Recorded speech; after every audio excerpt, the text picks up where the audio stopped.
If I had a button-down shirt on, I would undo the top button to match. Yeah. Should I show a little skin? Yes, absolutely. It's what the viewers want. It sells.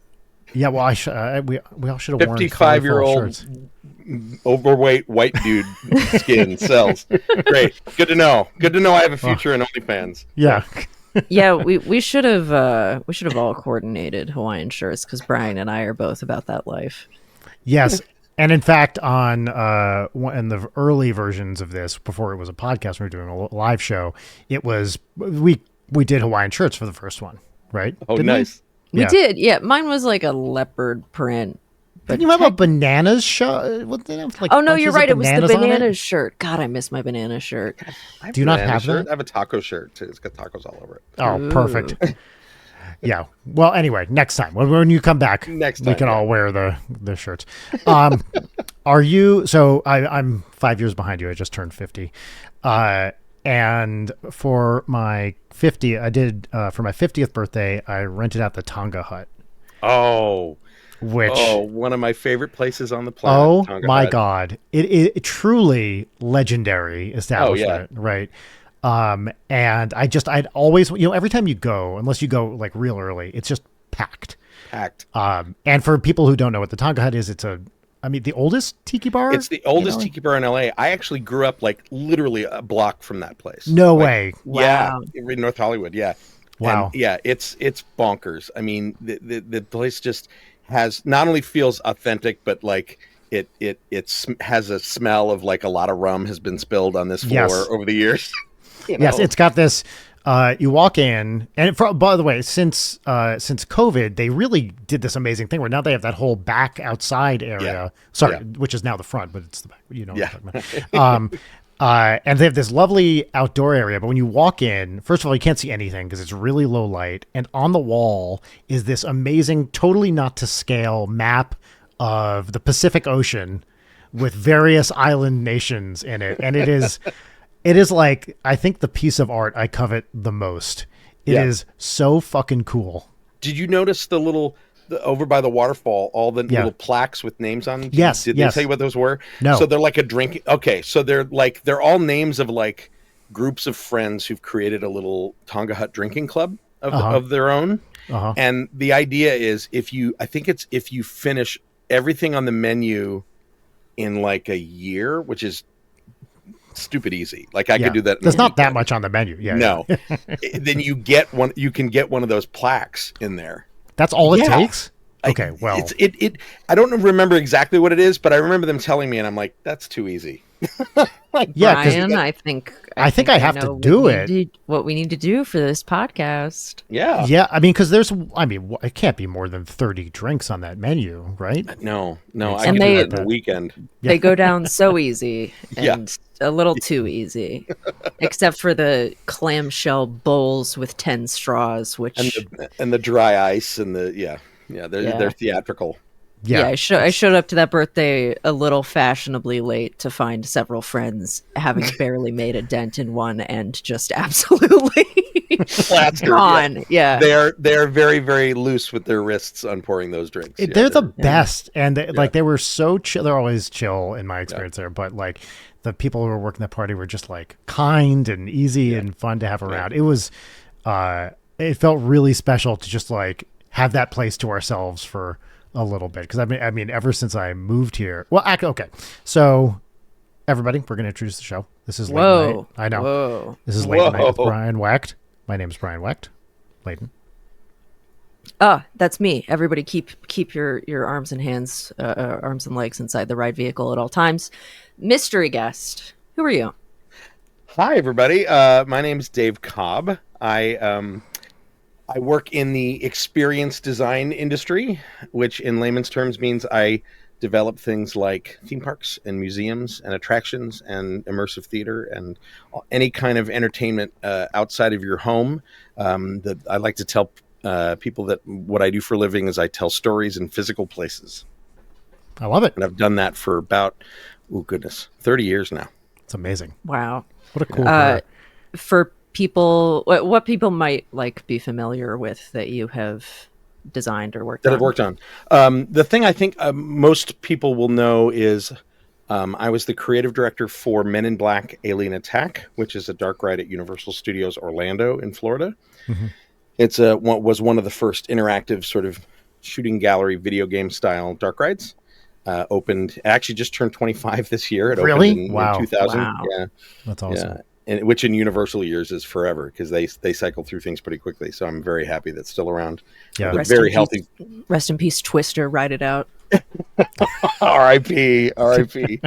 Yeah, I was there during the making of that too. But MIB was the one that I worked on that people would know. And then I also did a very, very big overseas project that I worked on for about a decade called Warner Brothers World Abu Dhabi, which is a giant indoor theme park in the UAE, all themed to DC Comics, Looney Tunes, Hanna-Barbera, that kind of thing. So, and That's that was so a great. big chunk of my career was working on that and getting that open in 2018.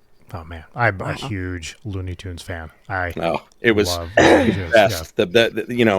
The Looney Tunes, all of those stories and characters had never really been done at like immersive park scale. They've been at the Six Flags parks, and simpler stuff and more regional rides. So being able to be handed this sort of sizable destination park budget and see through Looney Tunes was just like a dream come true. Like there's so much fan service in there for people like you and me who grew up with those things. Yeah, I mean certainly every Saturday, but most weekdays as well after school, like just on. And it's I don't know about you, but certainly at the time, like you're a kid, you're like, oh, that's funny, that's cute. You see it, and then you get a little older, and you're like, yes, and it's gorgeous. Yes. What? And the voice acting is like the greatest you've ever heard, and it's funny. I learned everything I know about classical music and drag. Yes. From Bugs Bunny. So I, An icon, 100%. A diva, right? I had this book of sheet music. I'd have to look up exactly what it was, but it was a like pop songs used in Looney Tunes compilation. Had the big, orange circle. Is there a canonical name for the That's All Folks orange circles? Yeah, no, it's just the I think they call it the Looney Tunes shield or the Looney Tunes. Yeah. It's funny that I don't know if there's a term for it. We actually, in one of our rides, we actually ride through it at the end. Oh, wow. That's All Folks. Yeah, the vortex or the Aegis or something. Right. So anyway, the cover had that and then all the characters popping out of it. And it had, that was my first exposure to a lot of those pop songs. So it had Merry Go Round broke down, but then just other things that they would, there's one cartoon where they used it, like Nagasaki, back in Nagasaki, where the fellas chew tobacco and the women wakey wacky woo, that, and like all hello, these my baby, hello my honey, hello my ragtime gal, 100%. Yeah, all these Frog. Yep. Michigan J Frog, yeah. All these great, like mostly, I guess, 20s and 30s, maybe 40s pop songs. 30s to 50s, basically. 30s to 50s. Okay, cool. Yeah. Mostly 40s and 50s. I learned them by figuring them out on the piano, and then when I would hear them, I'd be like, "Oh yeah, it's that one, sir." Because we get to re-record all of that music. Like, my God. You don't actually use. All those original recordings are not really usable in a modern sense in terms of mix and everything, and it's more expensive to license reuse actual tracks than it is to sort of just re-record them yourself.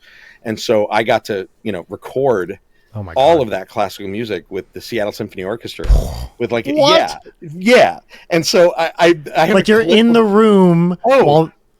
Yeah, and they record at this.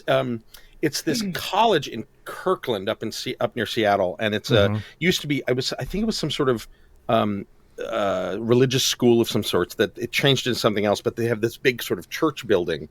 That's this big sort of X-shaped, beautiful cathedral space, and the acoustics in it are they're just like my God. Unbelievable reverb, natural reverb, and so. I'm in there with I think that the dirty little secret is you don't do an 80-piece orchestra as one thing. You do it as like 3 different 20-piece orchestras with a click track, and you mix it all crazy together. Right? Bleed and blah blah. Yeah, right. And so, but the horn section, I got to sit there when they played the Looney Tunes fanfare, and I teared up. Like it was unbelievable. Of course, like how could you not tear up in that moment? There were so many moments like that, like.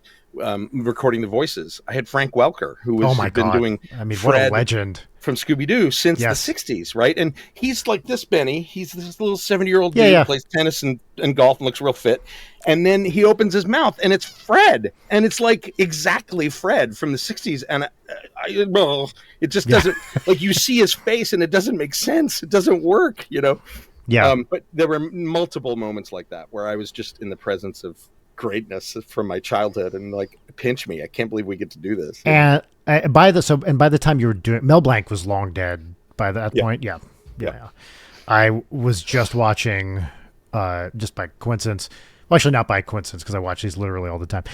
Mel Blanc on Carson in the 70s with Jack Benny, and like he just comes out again, little guy. He's got the little mustache. He looks kind of doughy, and he's just kind of out there. And then suddenly, it's every voice you've heard for your entire life.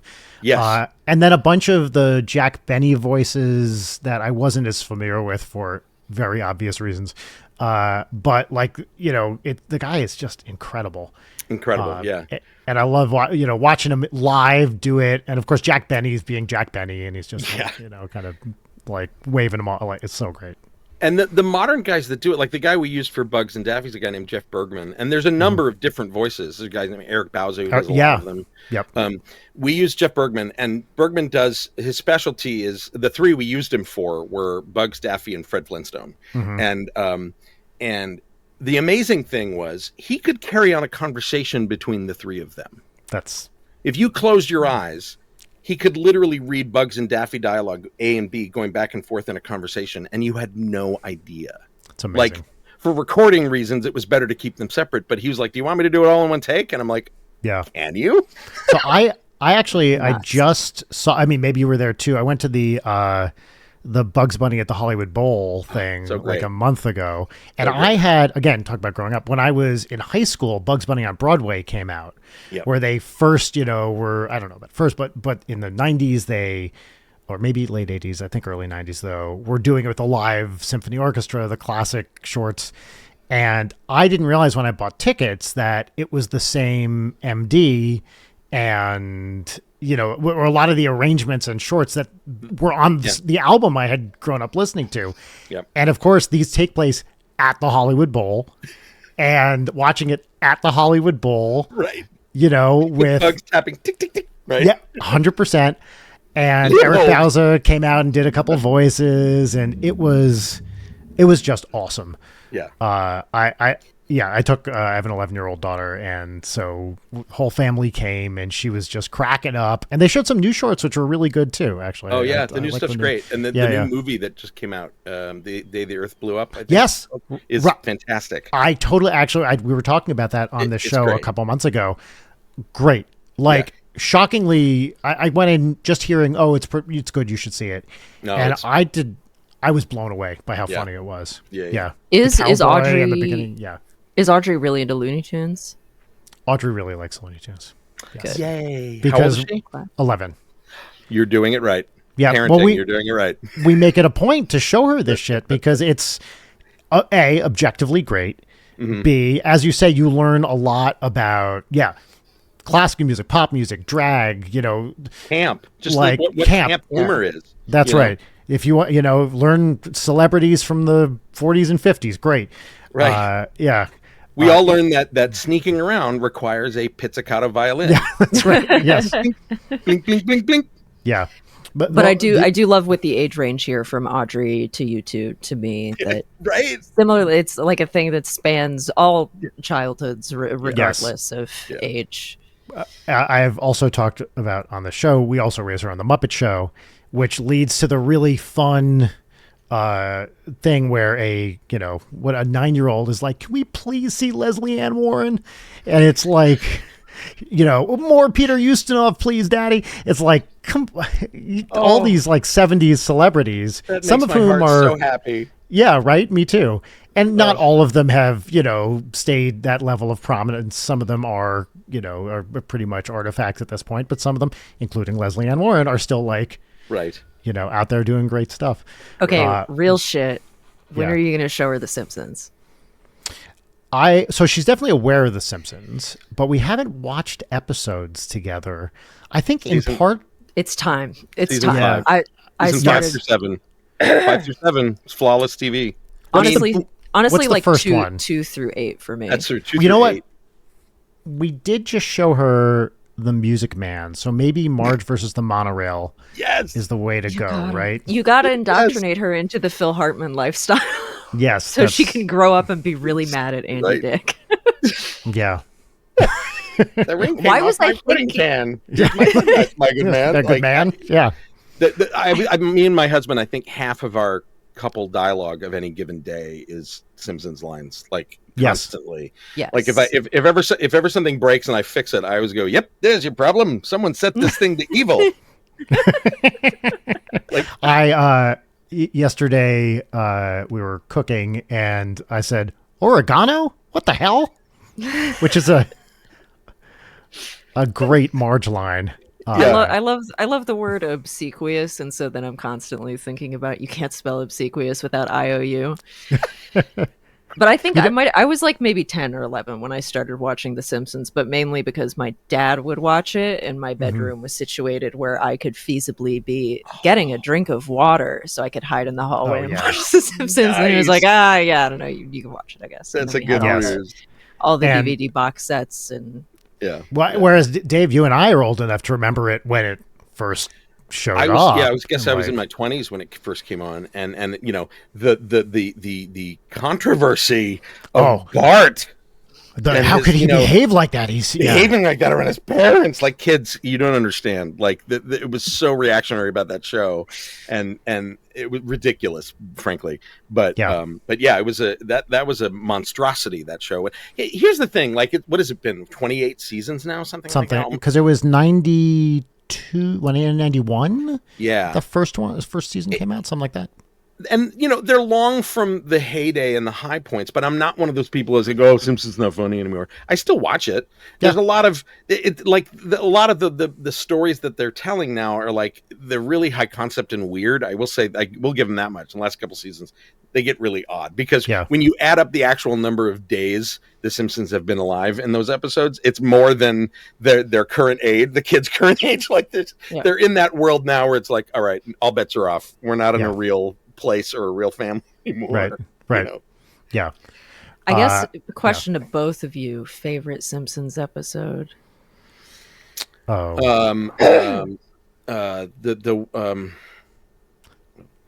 I'm gonna here. 22 short films about Springfield is an all-timer. So good. I mean, that one. I mean, it's got everything. It's got everything. It has stood the test of time beyond any reasonable expectation. I think it was on Doughboys, but Bill Oakley was talking about, because he wrote the steamed ham bit, and that, at the time people were not into that episode, and so he was genuinely shocked that it's had this like meme resurgence. Right. 20 years later, which I love for him. Yeah. I think mine has to be Homer's Phobia with John Waters.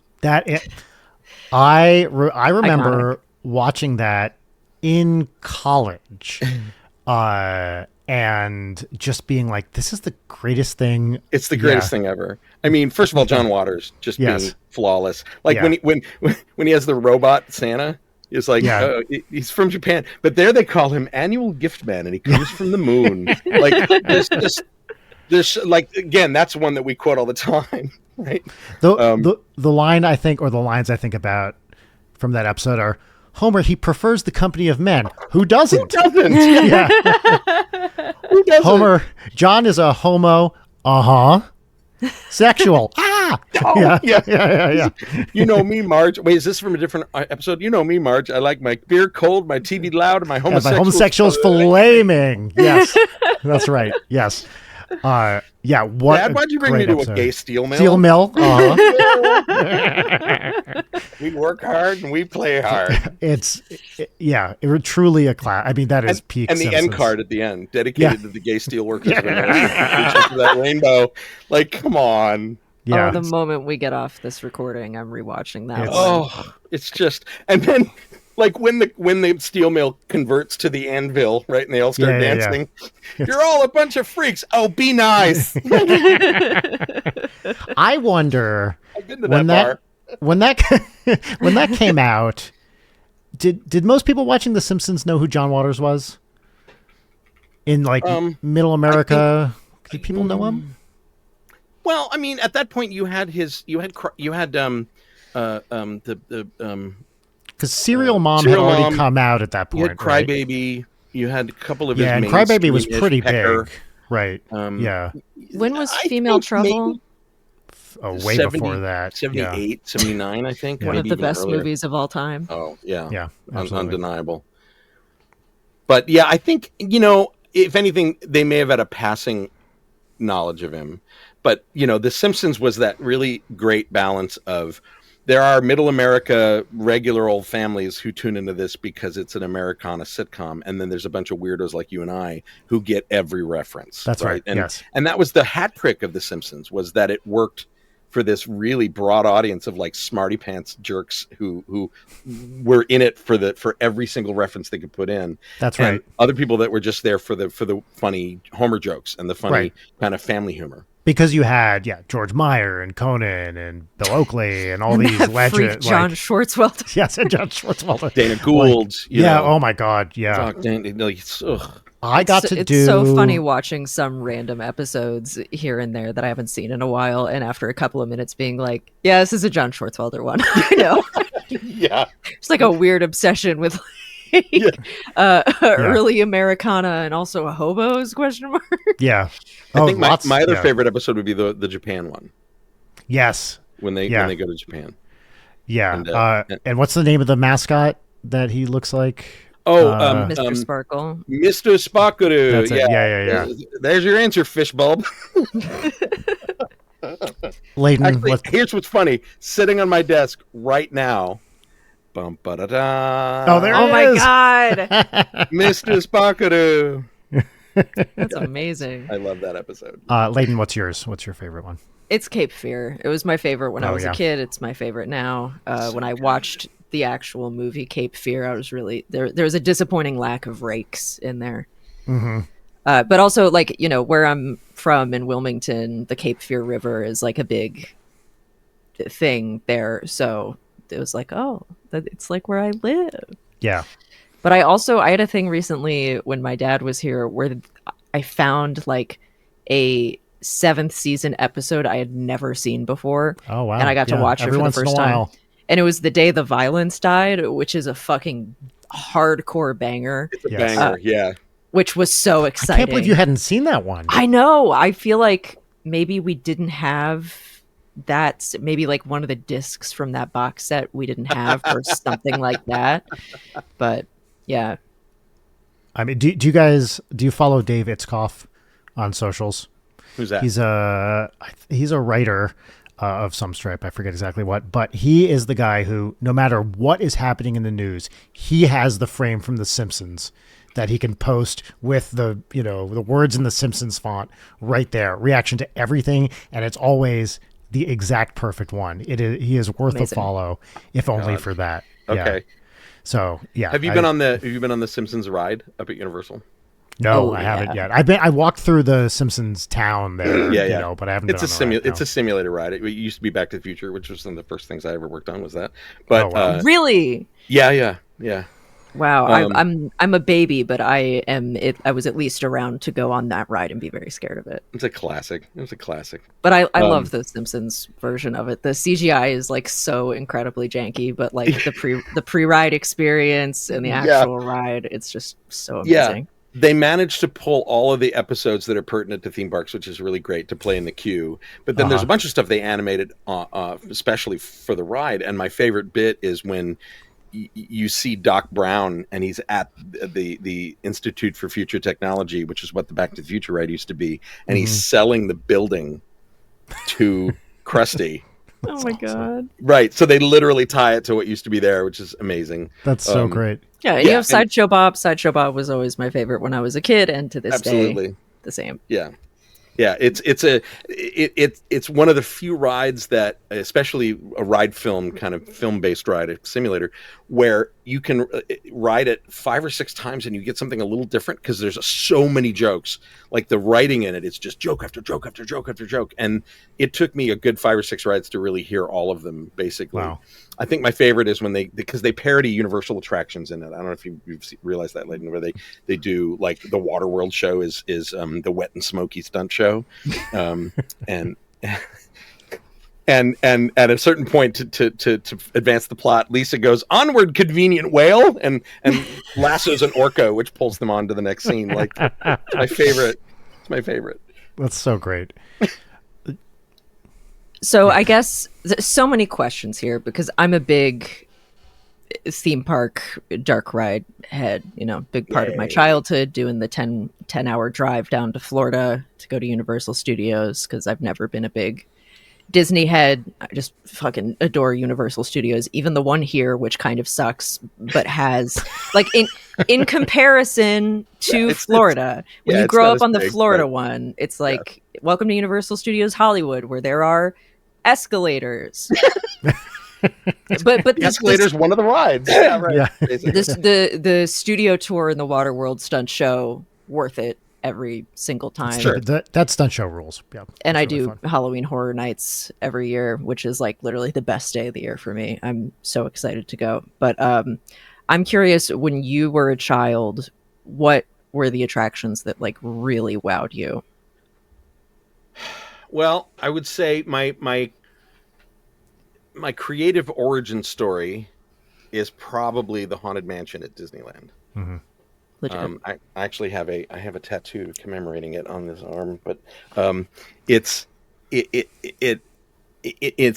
in doing this tattoo. The artist that I was working with is a really great guy, local guy, and he was like, don't hand me a design. I'm not a Xerox machine. Let's talk about what it means to Love you. that. I wanted it to be all of my tattoos are very. I've got 4, and they're all very scrapbooky, right? Mm-hmm. And that was the first one, and they are addictive. So that I didn't expect at all. And for the listeners who don't have them, if anybody ever tells you they don't hurt, they are lying to you. They hurt a lot, but it's like 4 hours of low grade pain. So you get so many endorphins that when you're done, you're like, oh, when do I get my next one? You are stoned, and I love it. And I will say, yes, they do hurt, body area dependent, but also because I'm an insane person, I love it, and it becomes like a meditative. I only have 2 tattoos.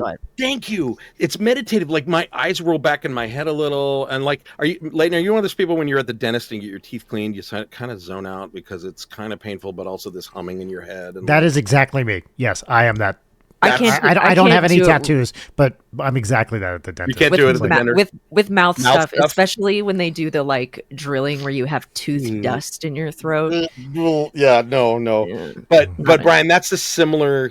I get into a very similar headspace whenever I've gotten a tattoo. It's very similar. Anyway, so the guy was asking me like, what is, let's talk about why the mansion's important to you. And so I really had to think about it, and I was calling up stuff on my phone and showing him a reference, and it sort of boils down to sort of 3 big moments, really. The first time I wrote it, I was probably 4, maybe 4 or 5 years old. Yeah, and I think me too.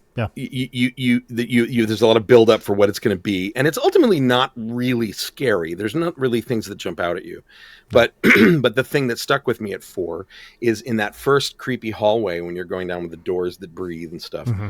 There's a wallpaper pattern that's very famous now. It looks kind of like a Victorian flocking pattern at first, but when you look really closely, there's all these little faces, these little like banshees and little demons like hidden in like eyes hidden in this flocking. And at 4 or something, when I finally saw it, I couldn't unsee it. Mm-hmm. And so I had nightmares about those little faces, the banshee in particular, this big screaming face. Mm-hmm. I had nightmares about it like growing out of my ceiling when I'm trying to go to bed at night. Like it was Fred Nurse style. Very, very. So I imprinted on that pretty hard. And then I was a, theater kid, shocker. And I was like 10, maybe 12, and was in the library looking up things about Disneyland. And I asked the librarian, I'm like, how do they do the ghosts in the Haunted Mansion? And she goes, oh, that's an old stage magic illusion called Pepper's Ghost. I know exactly where to find that. She found me this book about stage illusions. And all of a sudden, amazing librarian. Wow.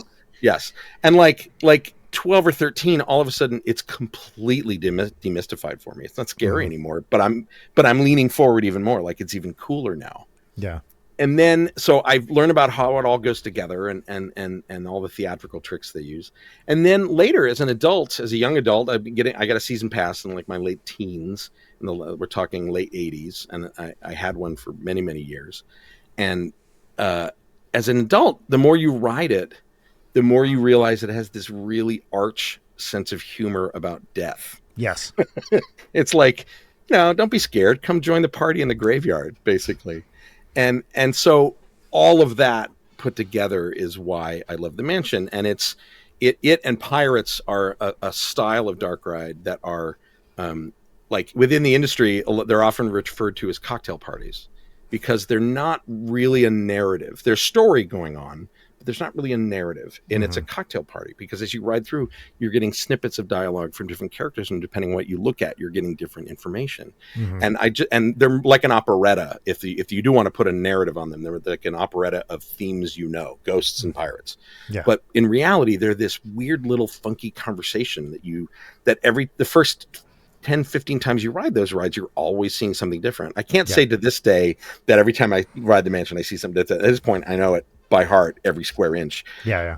But you can focus on sort of different moods of it as you go through. There's this sort of weird 60s funky graphic, the graphic design of some of the ghosts, and it's very of its era. There's the Victorian kind of New Orleans square vibe to some of the architecture and pieces of scenery inside. There's the actual designs of the ghosts themselves, which are really funky and cool, and that exaggerated human form that are not really people, but are and get a laugh out of you more than a scare in almost every case. I think there's a way, at least I didn't put my finger on it as a kid, but now as an adult, I can look at it as being it's a very safe transgression kind of vibe to it, right? Yeah. Like as a young child, 4 or 5, it's like this doesn't feel safe. Right. It's like you feel a little like you're in a little bit of danger. The ghost is following you home. It's like, shit, really? Uh-oh. Yeah.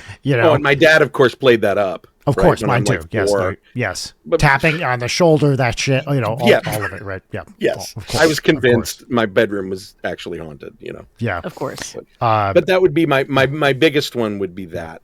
And that's perennial. That's reached the point for me where even when it changes to Christmas, which I love now, the A Nightmare Before Christmas one. That's a great version, right? It's what a fun reinvention. Really well done. Yeah. Well, that's good to know. How common is that amongst other people in your profession of having like a deep love for Haunted Mansion in a formative sense? I would say for theme park design nerds of a certain age. I think it belongs to a lot of us, right? And it's funny. I will even say some of the younger designers I'll discover that stuff too. It's actually a testament to the power of something like the Haunted Mansion that it still works and it still does its job in a way that a lot of even the most current modern cutting edge dark rides can't or don't. I should say. It hits different, as the kids would say, with the Haunted Mansion, and I think it always will. And it still works for a little. I mean, I have a child I've been bringing to it for years, and she loves it and always has, even as a 5-year-old. Yeah, yeah, and I think everybody that works in the industry that I know, the thing to know about our industry, first of all, is that if you asked 25 different people in the industry how they got into it, you're going to get 25 different answers. There's no main path. It's so weird and multidisciplinary and has so many different skill sets required, both hard skill sets and soft skills. It really comes from a lot of different places. A lot of them, especially people that are like writer, creative directors like me, come from theater. I went to film school, so I'm cinematic side as well. But we were all, nerdy theater kids in a lot of ways, and Disneyland to me when I realized it was theater, was a big moment. Like, and I don't think I really realized that till in my teens. And I started to read the old Disneyana magazines and read up all the books about, the history of the park and stuff. When I started to learn all of that, you start to learn about things like sightlines and compression and expansion moments of guest flow and all these things where it's like, this is theater without a proscenium, and or it's cinema where the camera is the guest, right? Mm-hmm. And I think that all of us had an aha moment for that, and I think mine still is rooted in the Haunted Mansion for the most part, because of the ride vehicle is a perfect example. It's slow, it's not thrilling, but it's a camera, and it's the Omnimover tells you where to look, right? Mm-hmm. And it also told them where to build things, so it let them be economical about what's themed and what's not, So I think the commonality for people that do what we do, first of all, we're all nuts. Second of all, we're all not millionaires, because it is not a business to be in if you want to make a ton of money. But once you're bitten by the bug of doing this, it's really hard to shake. I lucked into it in a lot of ways, and I'm very, very lucky to have worked on kind of the scale and scope of things I have done. But the best part of the industry is that just the amazing amounts of different talent that you work with, just like film and TV, it's highly, highly collaborative. And so every project I get to work on some new thing or technology or with a new artist or something that makes me a lifelong learner. It's that kind of life to live in this, is that yes, it's always about like, what's the new cool thing? What's the new way we can shake people around in some new ride vehicle or new technology? That's part of it. But it's also like, I get to play in a sandbox filled with incredibly smart people, way smarter than me. And you move an audience emotionally as well as physically. You're moving me emotionally. Yeah, with this I one. know. I'm getting a little choked up about that. Well, I think, all three of us, answer. Leighton and I, feel the same way. We just lucked into these career, like how the fuck I got here, I couldn't even tell you. Like, it's just like, follow the thing that seems the most interesting and work with cool people, and there you go. It's suddenly, you've been doing it for a while. Yeah. And I guess all three of us are about pleasing an audience with the silly little things that we make. Well, so I actually that's a question I had. So one of the for what I do, which is mainly music, dick jokes these days, elevated dick jokes, but yes, dick. Sorry, jokes. that was really dismissive of your extremely impressive career. I'm sorry, but I should. It was a low appropriately blow. Dismissive, I would say. Yeah, a low blow such as a kick to the crotch. All right, I'm gonna go now. Thanks, guys. Good night. For me, in what I do, it is very easy to do stuff essentially for myself, meaning that I can write a song that I like, that I find funny, that I blah, blah, blah. And because it's so small scale, that's simple for me. So I'm curious, for the kind of thing you do, how much can you do that's kind of like for you to make yourself happy, a thing you like that maybe isn't going to be focus grouped or blah, blah, blah, blah, blah. Like, do you know what I mean? Like, how much can you do the thing that you like?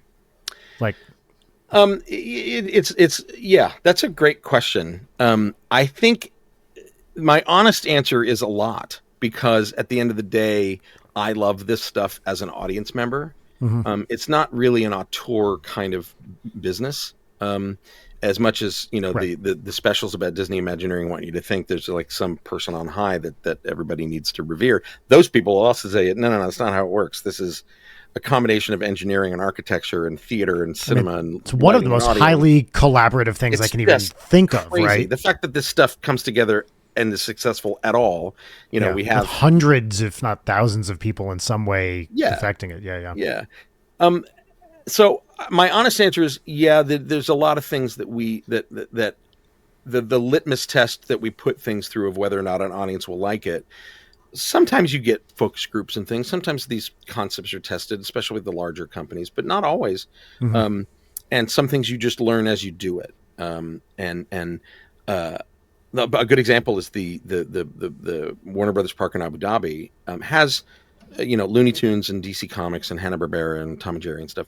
And we like to think of the popularity of those things from a Western perspective, but in reality, like, yes, they know Bugs and Daffy and Tweety and the Looney Tunes, and they know Scooby-Doo and the Flintstones, but those are fairly recent. in the last 20 or 30 years for them, especially in streaming and the straight to video Scooby-Doo movies and things like that. The most popular brand we put in that park, believe it or not, was Tom and Jerry. Wow. And when you realize why, it's because it doesn't require language or translation. It's all basically slapstick. Just slapstick, yeah. And it's been playing in cheap syndication on every TV set in the world for the last 70 years. And so everybody knows it. Everybody. Which the smallest child to syndication is how we knew Looney Tunes growing up, right? And all that stuff, And they know, they knew Looney Tunes because of that as well, but a little bit less. Like we have a Tom and Jerry, so there's a Tom and Jerry ride. It's called Swiss Cheese Spin, and it's this spinning coaster indoors like Space Mountain, and it's a chase fight between Tom and Jerry. So it's very cute. And at the exit, there's like a character meet and greet, and they're there occasionally. And we were there early, like for opening week, right? And I'm going around with the talent directors and making notes and observations and things. And we're watching people interact with these fuzzy head, the traditional characters. And these two guys next to me, I'm just out of earshot. They're waiting their turn. They're in their 20s, and they go, "Why are they friends? They shouldn't be friends." And a light bulb goes off in my head. I'm like, "Oh my God, he's right." So the performers go on break. We go backstage. They take their heads off, and we talk. And I'm like, "Here's what I heard," and they're like, "Oh my God, you're right." And so they work up this like frenemy, like back to back, like, push shoving each other. And they work up a little business, and they come back out, and the crowd ate it up. That's awesome. And it was just one of those things where it's like, you look at these things from a branding perspective, and it's easy to go, "Oh, Tom and Jerry, the cat and the mouse, and they are who they are." And it's like, people have an emotional ownership of these things for a very particular reason, and that's a perfect example of like learning on the job and learning from the audience. Yes, totally. But I like, there's a lot of me and a lot of the teams that I work with in this stuff, because especially in something like Warner Brothers World Abu Dhabi, because we all grew up with these stories, and we are translating them for an audience that mostly knows the basics of them, but we had a canvas that was this incredible scope and budget. And a good example is Looney Tunes. I mentioned this briefly before. So our Looney Tunes area is this small town. It's like a small early century American town. And it's got a little vaudeville theater where Bugs and Daffy got their start. Like, we gave them a little backstory. And there's a big spooky mansion over in the corner, and that was the old rail baron or oil baron who started the town. And now it's this spooky museum of mysteries for the Scooby-Doo ride. On the corner of town there's gates that lead to like a brick sort of warehouse building. It became at a certain point it became an industry town and a boom town, and that industry is of course Acme, right? Yep. And so and the Acme gates that you walk under have a little anvil in the logo, and it says "Caveat Emptor," which everywhere. Yeah. So, but like, we think of what is Acme, what does it look like, what is Acme as a place, right? And this is where our deep love of it we got to sort of play with it, because it just didn't exist in the canon. It didn't exist in style guides. Yeah, that's right. You just see the products. You see the products, and that's it. You saw, in Roger Rabbit, which isn't even a Warner Brothers movie, they had the big brick warehouse full of stuff, and there's kind of that vibe. But what is it, right? And so we had this attraction that was called Animayhem, and it was a shooting gallery, right through shooting gallery, like sort of Toy Story Mania kind of 3D, and you went through you were a product delivery person for Acme with a package scanner, basically, and you were going through all the worlds. Great idea. Yeah. And it's charming and fun, and we got all the voices in there and all the classic characters. And but it was going to start at Acme R&D. Like we said, we've got the Acme warehouse over there, which is where all the products live, and that's a bunch of like kids play equipment and little spinny rides and things. And then across the street was this, like, once they got successful, what did they look like? And the easiest way to describe it is we developed a look for the building and the interiors and everything in the queue that was Looney Tunes meets Mad Men. It was mid-century Looney Tunes, mid-century Acme. And so we had a timeline of products that it all began with an anvil and then they expanded into, giant magnets and yeah. rocket skates and everything. And, there's a whole bunch of shelves that say, awards and commendations, and there's like one, and it's all full of cobwebs, like so we got to play with all the jokes, all the backstory of what Acme was and how it got to be what it is, without any sort of inspiration other than what we know and love about seeing them when they misfire in Wile E. Coyote's hands. So I was going to ask, but real quick, it just occurred to me. I've never been totally sure. Are the products defective, or is he just using them wrong? Is there a canonical answer to that? Yes. Okay. Yes. Great. Okay. Great. Yes. I think that they will fight to the death in court that the products are fine. Yes. And that it's right. Of course. The fault of the user. But who knows? I mean, we have a movie that we're waiting to see, Coyote versus Acme. Right. That's right. Yes. Maybe answer that question. Yeah. And it's supposedly great. I have friends who saw it. I'm very excited to see it. Release the cut. I want to see it so bad. I'm very excited. But things like that, like those kind of details, are things that are representative of our team's love and our deep understanding of these things. And so I would say quite a bit. If we're lucky, awesome. We can put quite a bit. And then you do run into things where there's brand assurance, and there's the people that have to approve things, and there's always going to be stuff like that. But I've never had a moment where that stood in the way of us doing something that made us laugh, or that we thought that would make the audience laugh. Because at the end of the day, we're our own worst audience, and if we're going to see Looney Tunes, I want to feel it right. Yeah, I have always been a strong believer of constraints enhancing comedy. Right? Absolutely. And it's sometimes you just can't do a thing for whatever. It's a technical thing, it's a time thing, it's a budget thing, whatever it is. There's always a way to turn that into a feature, not a bug. Right? No absolutely. What it is. Yeah. And it's also most of the time the first joke that you write is not the joke. Right. You need to get absolutely like 5 revisions in. It's like, oh, that's nice. And what we do is very similar, right? The first draft of that script for Animayhem was not what was finally built, and it went through many iterations. And yes, there are scripts like I'm a writer for Dark Rides because they need writers, But it's the other thing is just the products as a whole that we work on. Everybody likes to think, oh, Blue Sky and Disney Universal, they come up with these great, big, huge ideas that are super fun. It doesn't start with that. Unfortunately, it starts with a very defined constraint, which is a feasibility study, which is what kind of capacity do we need? How many people live within 200 miles, the income qualified distance from this park who will spend money on it? Like there's so many world the height restrictions and throughput, cost. There's as many restrictions on this as any other sort of business.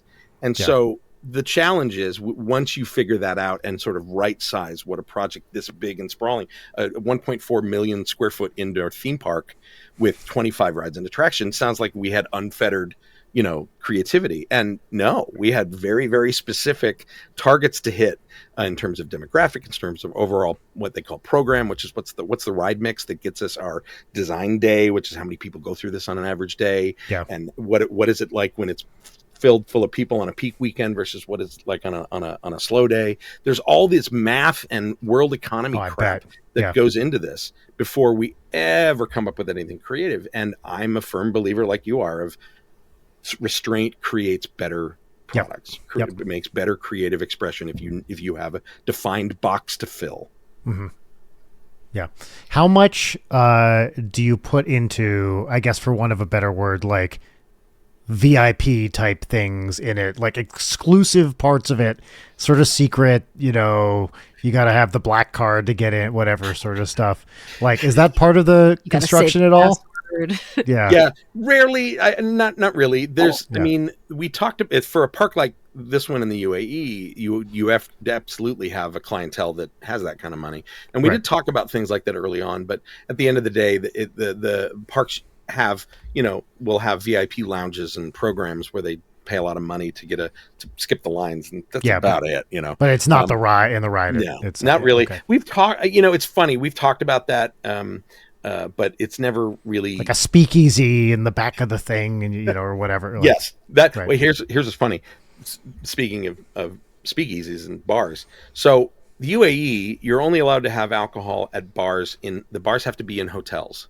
right? So that's the way it's been since the 70s. Is it has to be at a hotel. That was their way of accommodating international travelers. We have to have bars. We're not going to have standalone bars or clubs. Okay, fine. As we were developed, this park is on a big development called Yas Island, which I love, by the way. Me and my gay art director had a field day because there's signs all over the island that were like Yas Hotels, Yas Marina, Yas Mall, So, fantastic. And all the hotels there had bars, right? And as we were developing this park, every restaurant and quick serve and sit down, whatever, they asked us to we had storage space, and they have storage room in the back and kitchen space and all that stuff. They asked us to add a certain amount of square footage, another storage area to each one. And we're like, okay, whatever. And then it wasn't until we were almost done we realized why. It's like, okay, eventually Yas Island is going to be a special dispensation zone for booze anywhere. I see. And they were leaving space in all the restaurants in the park so they can put bars. Oh, that's interesting. In them. Yeah. And so, that's an example of like, maybe that might be VIP stuff in the future, but I'm always down for a good, theme park bars. That's something that's, a new thing in the last 20 or 30 years. Thanks Trader Sam's for lighting that fire. That now I could just go to a park and, we really have Epcot and Drinking on the World. Oh, yes. To thank for that. And the OG would be that. Yes. But my favorite of those now is at the Epic Universe, at Universal's new one. It's in Dark Universe, which is the Universal Monsters land. It's called the Burning Blade, and it's literally the windmill from Frankenstein. And it catches fire every 15 minutes. I'm not kidding. That fucking rules. It rules. And the bar is kind of it's like a little hillock mound, and you go through this like secret passage that leads to this little bar underneath, and it's the characters that staff it are all monster hunters. Oh my God. So you're right? So you're sitting there having your drink, swapping big fish stories about with trained performers who are improvising with you, who are, these long besieged residents of Darkmoor, this town, who are telling you who to be on the lookout for. And you're having a mead to go with it. And it's just, it's beautiful. Do you remember when Jekyll and Hyde first dropped in New York in was it early 90s, I think? Yeah. It was that was a thing where I was like, oh my, yes, it like insane, weird, not great, but magical at the same time, especially when it's like the first thing like that I had ever seen. Yeah, it was. I loved it. I have friends that were actually performers in that. For a long time. Oh yeah. Elaborate further for younger listeners and also me. So Jekyll and Hyde was a restaurant and bar in New York, and did they ever do I think they may have done another one in another city. I don't know offhand. I believe they did, and I can't remember what it was. There was there. Oh fuck! There was something else, and I think there was something that wasn't a Jekyll. I thought it was affiliated, not Jekyll and Hyde, but that same kind of Victorian. Same idea, but a different theme. Yes. Yes. And what was it? I forget. Fuck. But what it was a themed restaurant, which were booming in the late 80s and early 90s. The Planet Hollywood, Hard Rock. Yeah. To a lesser extent, Dick's Last Resort, the one where the waiters are mean to you. My favorite was the big yellow submarine one at the Century City Mall that was called Dive. That was the Spielberg was involved in, evidently, and it was all submarine sandwiches. That was the gag. Amazing. Okay, whatever. But it was a themed restaurant, dining, and bar experience that was, you were in a gothic mansion style horror, like a Universal horror film. Yeah, basically. pretty much. Yeah. And all the waiters were performers, and everyone was improv. And there's kind of a riff on this in Kimmy Schmidt. Yes, right. Yeah. He's a werewolf there. Yes, I think, yeah. As his day job. That's right. Yeah. Yeah, and so you would be served by Igor and other lab assistants, and all the drinks were. And they're doing the accent, and he's talking like this. It's way overdone, and the drinks are all in like chemistry beakers, bubbling and foaming green, and And the food was all pretty tepid, but like it would be like a steak. It through a steak, right? And it would all be the food was all themed, and the desserts were all like worms and dirt and bloody cakes and things. So in short, Leighton, heaven. absolute heaven. It was the best. Yeah. Yes. Yeah, it was the best and worst, but it was the best because none of it was done with a level of sort of Disney panache or finish. Yeah, it no was, polish. It was better than community theater, worse than Disney, somewhere in between. It wasn't terrible. As someone who's done Halloween Horror Nights a bunch and Not Scary Farm a bunch, I love Horror Nights. Not Scary Farm is kind of the better one. It's not as produced, but it has character. It relies on actors. Only one has sliders. And only has the sliders of Ghost Town. And you can't miss out on the sliders. I'm sorry to my Universal friends. I love what you do, but I love Knott's more. There's just something sort of homespun about it, and they're not bound by IP, so they come up with their own weird themes and things. And as much as I love the production value at Universal, I'm stoked as hell for like Fallout and Five Nights at Freddy's this year. But like the looping lines in each room that you can hear before and after, it's like, no, because at Not Scary Farm, I fucking love the Wax Museum one is always that's a good my favorite. Yeah. Like they're so much fun. I love posting up in a scare zone and then watching children. There was one the first time I went, it was so magical because there was a girl this year with Audrey. I would love to go with you guys. Let's do it. Has she been before? No. Oh wait, sorry, maybe she went last year, but I didn't go with her. I think she might have gone last year with a friend because you're an absent father. Yeah, that's right. I mean, she'll get parented somehow. One of my proudest moments was taking my niece Emmy to So I introduced her and her brother to horror movies like a good uncle, and started out gentle with like Psycho and Deep Blue Sea and Arachnophobia and I love Arachnophobia. Arachnophobia is effed up, and Deep Blue Sea is that one great jump scare. It's so good. It's classic. Haunted house movie with sharks. That's what it is basically. Anyway, I kind of guided them into those, and one of my proudest moments was she asked me, Uncle Dave, can we go to Halloween Horror Nights? I'm like, it's time, She was like 13, and I'm like, all right, now we're gonna do the first maze. The rule is you are in front. You have to be bait. This is the rule at 13. You are bait. And the real reason for that is they never scare the person at the front of the line. They scare two or three down. Right. And that was just me being like, it'll get her into it. She will experience scares, but they won't be aimed at her. Right. I know what I'm doing. Yeah. And so, but I'm like, if you want to bug out at any time, there's exit signs and we will leave and we'll go home. Like no stress. And she screamed her head off. I don't even remember what the first one was. I think it was one of the Halloween ones, and screamed her head off the whole time, screaming bloody murder. And we came out, and she just started laughing and jumping up and down and clapping her hands like a kindergartner. Oh, that is so and cool. I started to tear up. I was like, "Ooh, yeah!" How could you not? That's amazing. Right? She was absolutely.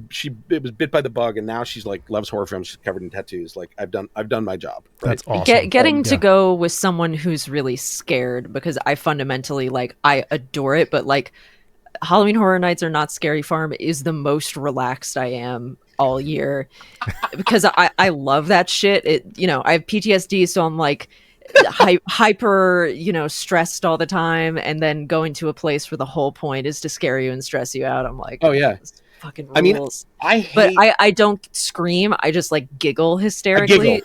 So because I'm so delighted by like the craft of it and everything. Like I'm thrilled. Like there was a Quiet Place maze last year where they reproduced the whiteboard that says, "What is the weakness?" ?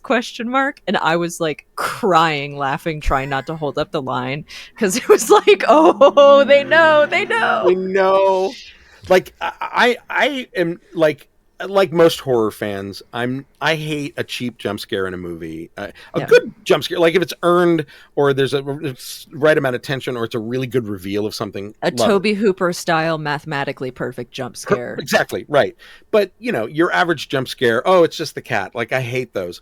But at Halloween Horror Nights and Not Scary Farm, I love them because, especially the first one, like when I work myself into a lather before these things. I'm a big scaredy cat before we go into Halloween Horror Nights. I'm like, oh, why am I doing this to myself again?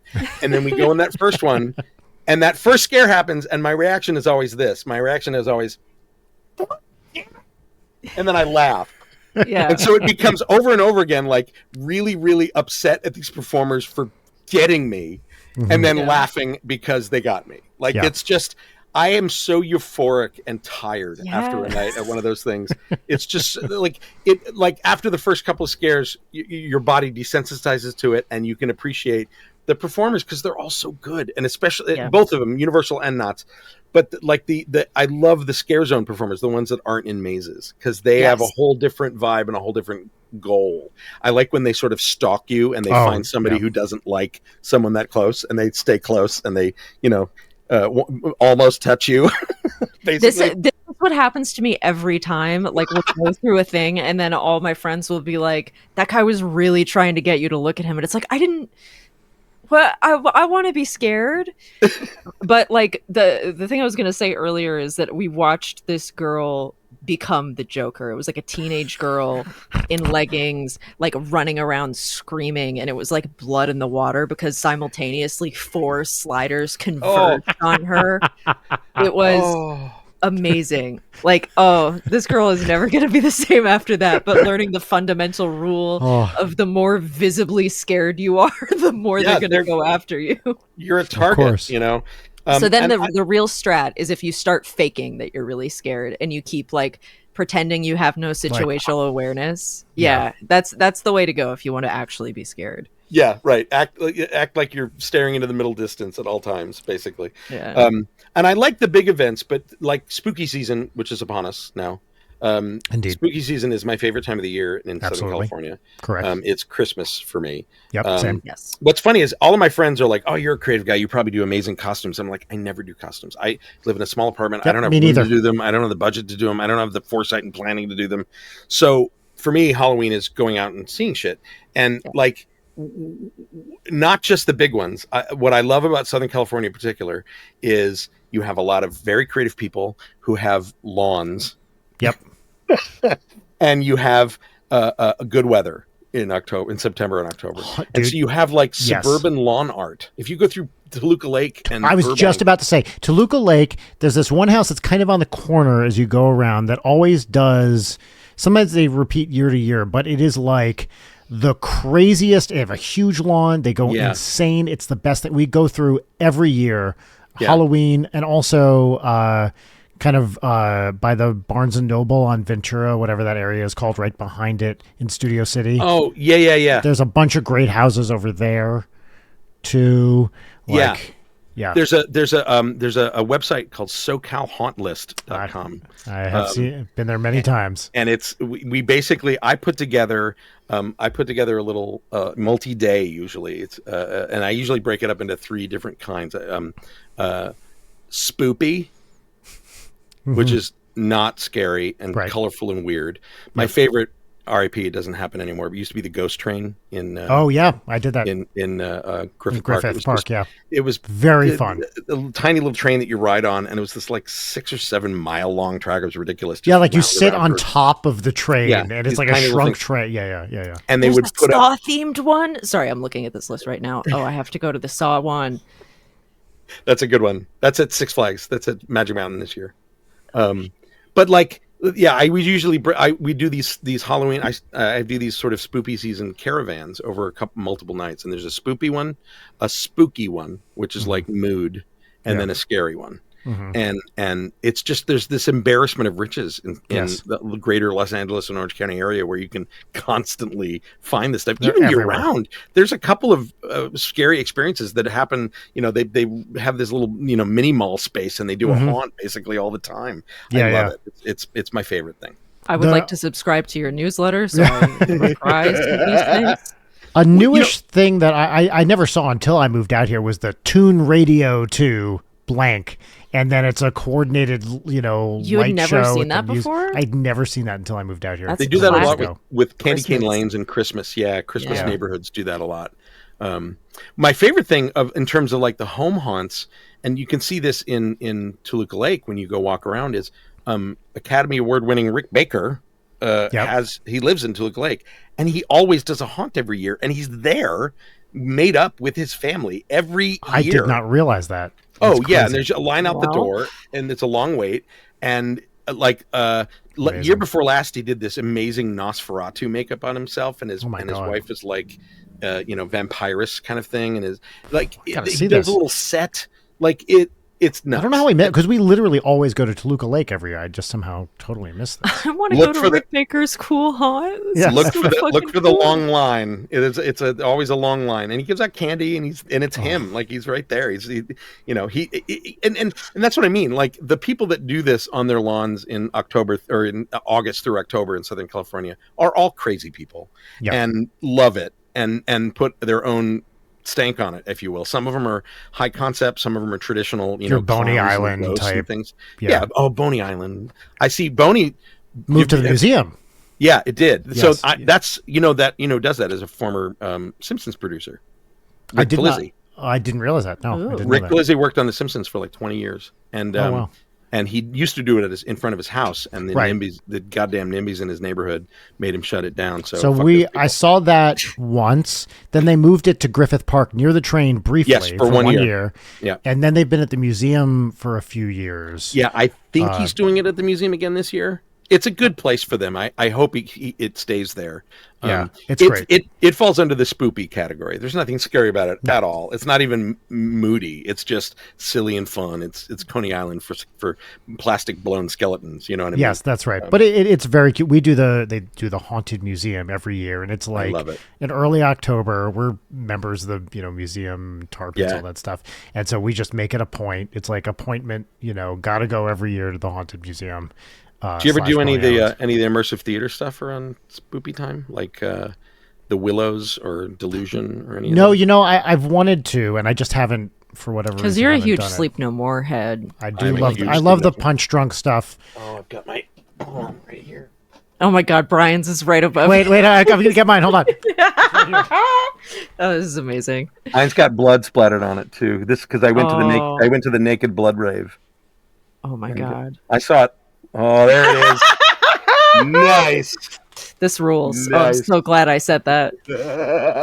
Hold on, I can't. I have to. Yeah, I saw it like I saw it like 5 times. I loved it. Yeah, I saw it. Hold on, sorry. I want to go so bad.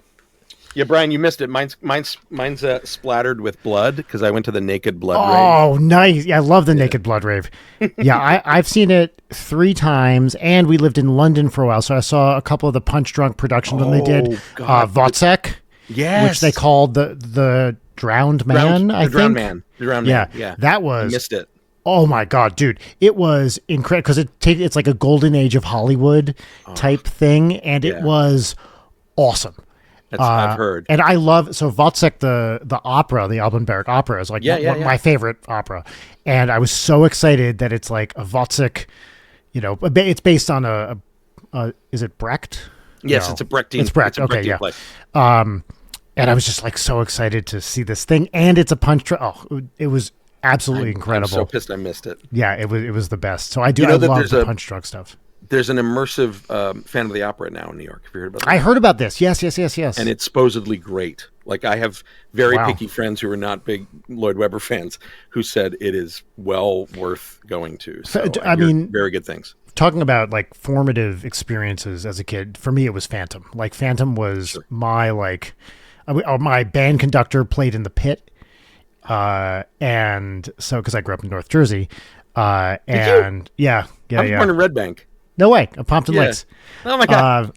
So we would go in all the time to see productions, and a lot of them, the band conductor and people he'd bring in were pit musicians on Broadway. And so he played in Phantom, and that was a big, big thing to me. And then you grow up and you're like, oh, actually it sucks. Damn it. Phantom, like, I was like any nerdy high school kid, completely. I mean, I was obsessed with Cats when I was 10 years old. Oh, same. Right? Like, I saw Cats at least, I think, at least twice, maybe that 3 John times. Napier set was just like... It was insanity. It was the best. Insanity. Yeah, and then you revisit them now, you're like, oh, okay, got it. But like, I always joke that Phantom for me, once I knew more about storytelling and how to tell a story, my problem with Phantom is that and how to write music. Yeah, that Phantom is a story told entirely through notes. Look, another note. It's literally, the story is advanced by the Phantom leaving secret little love notes. Yeah. That's the entire dramaturgy of the show. Yes. Yeah, but it is, when you're young and it's like one of the first things you see and the chandelier is falling. Yeah. It's like the greatest thing ever. Yeah. I have you ever seen, what is it, Love Never Dies, the sequel? I saw the filmed version. I've never seen. I'm very curious. It takes place at Coney Island. It's the New York version, basically. Ooh. Okay. It's a lot. Tell me what. I have a niece who, unironically, and I do mean this, loves Starlight Express. And no argument for me. It's spectacle-wise, it's incredible. And she loves the music. She loves the music. Okay. And it started out as the roller skating trains, and now she's just like obsessed with it. And I think it is so interesting because at the time, it was a huge, like, crazy flop, all this stuff, and with Jane Krakowski. Yes, that's right. In the yeah, exactly. Really? In the she was in the original cast. Yeah, look. Yeah, as a baby. That's right. Yes, the baby. Yeah. Yeah. And yeah, and now people, including my niece, I guess, like it unironically, which is probably at any show you're going to find people who love it. Hey, I'm not going to kink shame anybody. Like, no, exactly. Like what you like. But it is surprising, having grown up there and seen the real time reaction to it when it came out. Yeah, like even as a kid, I was like, "Whoa, what the fuck is happening here?" One of my favorite shows ever is Carrie. Yes, a legendary flop, and it's awesome. It is awesome. You are 100% right. Great show. It was. I think that I for years I only saw the bad VHS that was shot from the balcony during previews that everybody's seen, and it's just I didn't like the direction. I thought the direction of it's really lame, and the set was kind of uninspired. I have since seen a version that was an immersive version where they put you on gym. I heard about this. Yeah. I heard about this. It was in La Habra and the La Habra Playhouse, I think, was it? Yeah, and it was in gym bleachers, and they would move them around, and so it was like you were in the gym. It was. That's really good. It was really good, and it did the good thing of. It took it seriously enough. It didn't camp it up 100%. It acknowledged that parts of the story are a little campy and funny, and that's Stephen King. I don't think even in the movie it was a mistake that some of that stuff is a little cringy funny. Sure. And they played that up, but when things go bug nuts, it's real hard to watch. It's like shit's going down, and the music reflects it. I love that score. Music's great. It's one of those shows that I will die on that hill. That's a flawed masterpiece. And I've heard, I've heard a number of people express love for this show too. I don't think this is like a just a couple people. I think a lot of people really love it. What's your guilty pleasure Broadway show? Let's see. I mean, it's not the guilty pleasure one. Well, I can sit here and be really judgmental. I'm trying not to think. So you can name one that you like, and then I'll just tell you that you shouldn't like it, and then you can feel guilty. Perfect. I mean, I'm good at that. I don't think this is really qualifies to be a guilty pleasure, but I do love Assassins. Oh yeah, sure. But it's a good show. Like there's nothing to be guilty about. It wasn't a sort of mainstream hit. Yeah, I'm trying to think of ones that would actually qualify as like, yikes. I'm not a jukebox musical guy at all. Like I just, even if the music's good, it just doesn't do it. Speaking of jukebox musicals, this whole time, Brian, I've been thinking like I want to get Dave to come back and we do a round table with him and Kevin Perjurer. Oh yeah, so he's been on the show a bunch of times. What? He's a buddy. Do you know? Yeah. I'm an obsessive fan of Kevin Perjurer, and I've always wanted to meet him. Well, Dave! Literally, before you even said that, I was like, the moment we end this call, I'm going to message Kevin and be like, "Hey, do you know Dave Cobb?" Yeah, I mean, he probably knows of me enough in the industry, but he's the best. He's amazing, good, and he's so fucking funny. Right. Like he's one of my favorite guests we've ever had. We'd bring him back constantly. And deep knowledge. I mean, like deep knowledge, deep research, an incredible documentarian, a really amazing storyteller. Like I don't need to tell you that his Shapeland thing that dives into Fast Pass. Yes. That was dissected like the Zapruder film in the industry. Like that Really? exposed a lot of there's a lot of bad business decisions behind that he kind of exposed, and it's good. Like, I'm glad that's out there, you know. Mm-hmm. That's amazing. He's going to be so happy to hear that. Oh, he knows. He's got to know. He's got to know. But I got to hear your answer to this question. What's your? Yeah, I haven't really no answered. I'll tell you. You know what musical that I keep? I did it a lot as a kid, always in the pit, and thought it fucking sucked. And I think I might love it now. Is Pippin? Where but because so here's what I think everybody who knows about this stuff knew this already. I guess the version that they let you perform in high school and stuff is much less acerbic than the real, like the Ben Vereen original one, and which is fully R-rated. Like, and dark and like crazy, and I think I think I hated the wrong Pippin. Is what I'm saying, because some of those songs are like that's the name of your biography, by the way. Yeah. I hated the wrong Pippin. Yeah, Magic to Do. I hated the wrong Pippin. The Brian Wax story. So I think the more as an adult, the more I go back to it, I feel like, oh, actually, I think this is it was a huge hit, right? People loved it. It's performed all over the place. I think I need to reevaluate. I have been reevaluating my opinion of Pippin. So, but what's has it ever been made into a movie? It's such a cinematic, like you could easily make a movie musical. Not that I know of. Yeah, I can't think of. I can't think of one. What about you? Yeah, mine would be a very easy answer. Mine would be Chess. Oh well, yeah, that's a good answer. Because I heard. Let's ask Leighton. Do you know what is the song from Chess that you know, Leighton? Now Leighton is 28.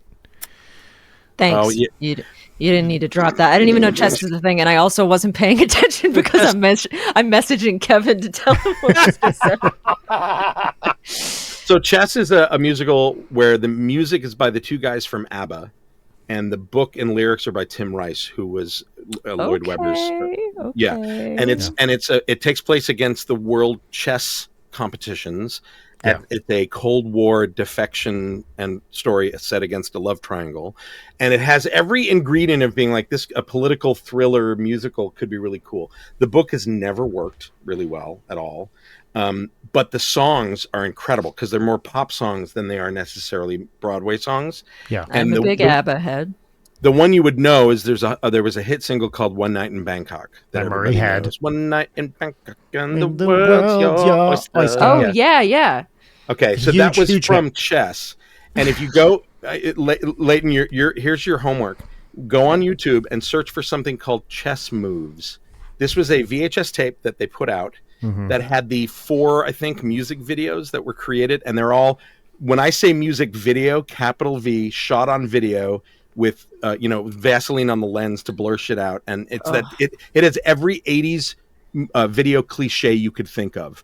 Blow out the whites, curtains that blow open, a finger that goes into what looks like a mirror, but oh no, it's really water. Like, it's every 80s cliche in a music video you could think of crammed into ABBA with the Vaseline on the lens was a real formative experience for me. The cheesecloth, basically, get those wrinkles out.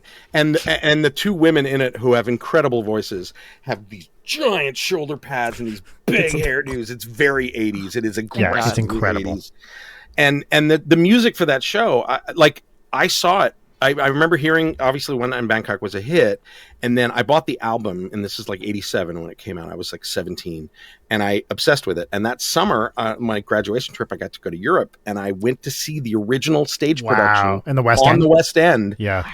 And so it was that kind of formative, fired on all cylinders, hit me square between the eyes. And again, the more I listen to it as an adult, I'm like, oh, the drama of this is really overwrought. The book doesn't really work very well. It has to be done as a period piece. It doesn't work any other way because it's Cold War. And now they're redoing it. And it's who is in it? It's she was Glee, the dark-haired gal in Glee. Lea Michele? Lea Michele. Lea Michele's one of the leads, and then I forget who the other two guys are, but they've released his version of One Night in Bangkok, and what they've done is they've musicalized it a bit more. It's not quite so synthy 80s pop. It's a little more jazzy. Oh, interesting. The arrangements are, I'm curious to see what they redo in it, because it's one of those shows that has never worked It played on, it opened on Broadway and closed after like something like 100 performances. It was, and they tried to rework it and they added a song for the U.S. That I know everything about that musical, and it's never been a hit, but it's also a cult. If there can be a cult hit in Broadway, it's Chess, because that's definitely true. They have done concert versions of that show in practically every country you can think of in every language, because for some reason people love it. It's just never staged. It doesn't. It's like, you know what? Another show like that. Jesus Christ Superstar. I love Jesus Christ Superstar as a concert. It never works when it's staged. It's better when it's a rock concert. Apparently, the one they just did with Cynthia Erivo was. I was there. You were? Was it amazing? I was there. Yeah. 4.5, almost 5 minute standing ovation for her for when she finished Gethsemane. Yeah. It was. I was a wreck. I was crying my damn gay eyes out. Yeah. But just also like her performing as Jesus. First of all, like what a incredible moment right now for that to happen. Yeah. And then Adam Lambert was Judas. And I adore, I mean, he's great. He's a powerful voice, big performer, right? And that show is really Judas's story. Let's be honest. Like Jesus has only like 2 songs, if that, in the whole show. Yeah. She made it that it's Jesus' story. It was the first time I'd ever seen that show where it really was not all about Judas. It's incredible. And the rumor is that's a test run. That's plausible. I hope so. Did you go see last year the Sondheim thing at the Bowl with Patti LuPone, Brian Stokes Mitchell? No, I missed it. I mean, that had everybody in tears at the end. They finished with Sunday, and it was one of the most moving like theatrical experiences I've ever had. Because, you know, Patti LuPone's doing Ladies Lunch, and all of them are doing and they put a big picture of him up at the end, and everybody is just like a total wreck. My favorite, incredible. My favorite Sondheim song is not one that a lot of people know. It's I Remember Sky. I don't know that one. Okay, like you don't remember it. It was never staged. It was a musical that was done for like Playhouse 90 or one of those like 50s or 60s where they filmed it on Kinescope, and there's a DVD of it that you can see. Anthony Perkins is the lead. Oh, wow. And it's the weirdest story ever. It's about these reclusive people who don't want to be in society anymore. And so they hide in a department store disguising themselves as mannequins. And then at night they wake up and live their life, and 2 of them meet. That sounds fucking awesome. It's fucking awesome. It's fucking great. And there's a song called it's the show that Send in the Clowns actually comes from. Oh, really? I didn't know that. Yeah, originally. Huh. But there's another song called I Remember Sky, and it's the lead. She's singing about remembering being outside and years of being in seclusion and not being outdoors, and it's this winsome, sad song, and it's my favorite Sondheim. And like you'll hear it in like celebratory shows about him. They'll often include it because it's a singer's I probably favorite. have heard it and just never clocked it. It's a singer's favorite. Yeah. Did you see the new Sweeney Todd production with Annalee Ashford and Josh Groban? No. Was it good? So good. That's my favorite. That's my favorite one. So I saw the one with Patti LuPone playing the tuba. Oh yeah. Where no one leaves the stage, the whole orchestra's on the stage. Because they did that with Company, and then they did it with Sweeney. Yeah. It was great, and and as people would die, they would put on a lab coat. So it was like, is it a insane asylum? Is it it was very cool, sort of meta telling of the story. The best part was, I actually saw it. I saw the original tour with Angela Lansbury here in L.A. with Len Crew. Yes, when I was like 8, maybe. Wow. My parents took me to that, and it scared the fuck out of me. Of course, it's terrifying. Are you kidding me? Terrifying. that every time every time they kill, every time he slashes somebody, there's this what do you call it? Like a warehouse siren. Yeah. And it's done for shock value, and it scared the fuck out of me as a kid. I have a specific story about that exact sound. My wife Rachel and I went to a wedding. So I was traveling. Oh boy, that's a start for this story. Here. Well, so I'm going to back it up. Murdered. I was lecturing in Mexico, and they stuck me at some hotel in the middle of nowhere, nothing to eat, no restaurants around. I ate the hotel buffet. Tactical error. Yeah. I Like, I get home. We're going to a wedding from northern New Jersey, where Rachel and I were living at the time. Our friends were getting married in like Massachusetts, Connecticut area, 3-ish hours away. I get home from Mexico. I'm like, I don't know about this. Go to the wedding. Get up there, and I am dying. I am like my entire body is rebelling. I have the chills. Unspeakable things are coming out of me. It's one of the worst. Yes. It was terrible. So like they start having and these are all dear college friends. The couple getting married are college friends, known them forever. And right after the ceremony, I'm like, Rachel, I'm going to the car. I go to the car. I turn the heat up all the way. I'm just sitting in the car in the middle of New England. It's like fall, it's cold. Heat all the way up. At some point, Rachel comes back in. I fell asleep. She's like, should we just go home? I'm like, I'm passed out in the car. She's listening to her iPod on shuffle. We get about 45 minutes out, and I'm ill. I'm asleep. I'm finally on my way home. The respite is in sight. And then that fucking noise from Sweeney Todd comes on the iPod and shuffle. And I oh my God, jerk out of my seat. Because on the recording, it's the first thing that happens on the original cast recording, right? Yeah. And it's just like, talk about a jump scare. Maybe the most scared I have ever been in my entire life was in this car. And it's also, we're back roads in like fucking Massachusetts or something. I've got a fever. And thank goodness you weren't driving. Jeez. Oh my God. Yeah. Like to this day. And that was 15, maybe more years, probably about 15 years ago. Oh my God. Rachel's still like, I'm so sorry. I forgot that I had the original cast recording of Sweeney Todd on my iPhone. I'm like, yeah. I thought of two answers to your question that are real answers. The guilty pleasure one. Okay. The one is Forever Plaid. I love Forever Plaid. Yeah. I saw it in high school. I saw it in Vegas as an adult. That 50s, tight harmony music. I think of those songs all the time. They're Three Coins in a Fountain. Yeah. Matilda. Oh my God, I have not listened to that show in ages. I was just listening to it, not like super recently, but within the last few months. It's great. Yeah. It's fucking great. Cool. And they're all like, 50s tight harmony stuff. Yeah. And the other one, this is possibly a hot take, a show I've never seen, but the original album really speaks to me, is the fucking Cape Man, the Paul Simon musical. Okay. So it was about essentially I think it happened in the 50s, a Puerto Rican kid or a couple Puerto Rican kids kill a white guy, and it becomes a sensational case. And he and Paul Simon and Derek Walcott turn it into a musical.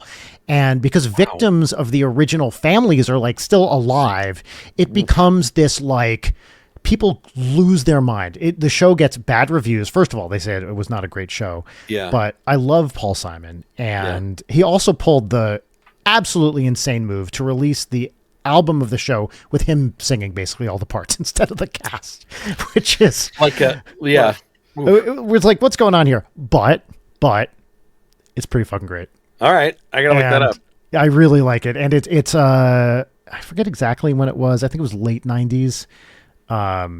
And widely, I think they just tried to restage it and maybe rework it a little bit, and it has never succeeded. But some of the music is, I think, really. What's it called again? Cape Man? The Cape Man, yeah. The Cape Man. Because one of the guys who was the killer, and by the way, the guy goes to prison and like kind of reforms and then gets out, and the show is a bit about like redemption and how do you atone for this kind of horrible crime and what does it mean? And then there's the inherent racism of the 50s because it was a brown kid killing a white guy, all this stuff.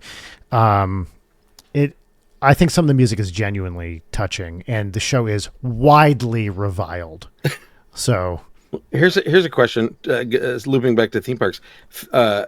Favorite, and Leighton, you can chime in here too. Favorite song or piece of music from a theme park? Oh, Grim Grinning Ghosts. I mean, for me, hands down. Like that's the one. But I wonder if there's a second one. I really have to think about this one. I think there's a certain flavor of post-ride exit through the gift shop that, like, what I term the enjoy the rest of your stay at Universal Studios. Yes. Story kind of thing. Like, that always makes me really happy. Yeah. Yeah. Mine is actually from a show, and it was from the Epcot Millennial show they did in the Lagoon, called oh god, I'm blanking on the name. The fans are going to kill me. It was sharpen your pitchforks.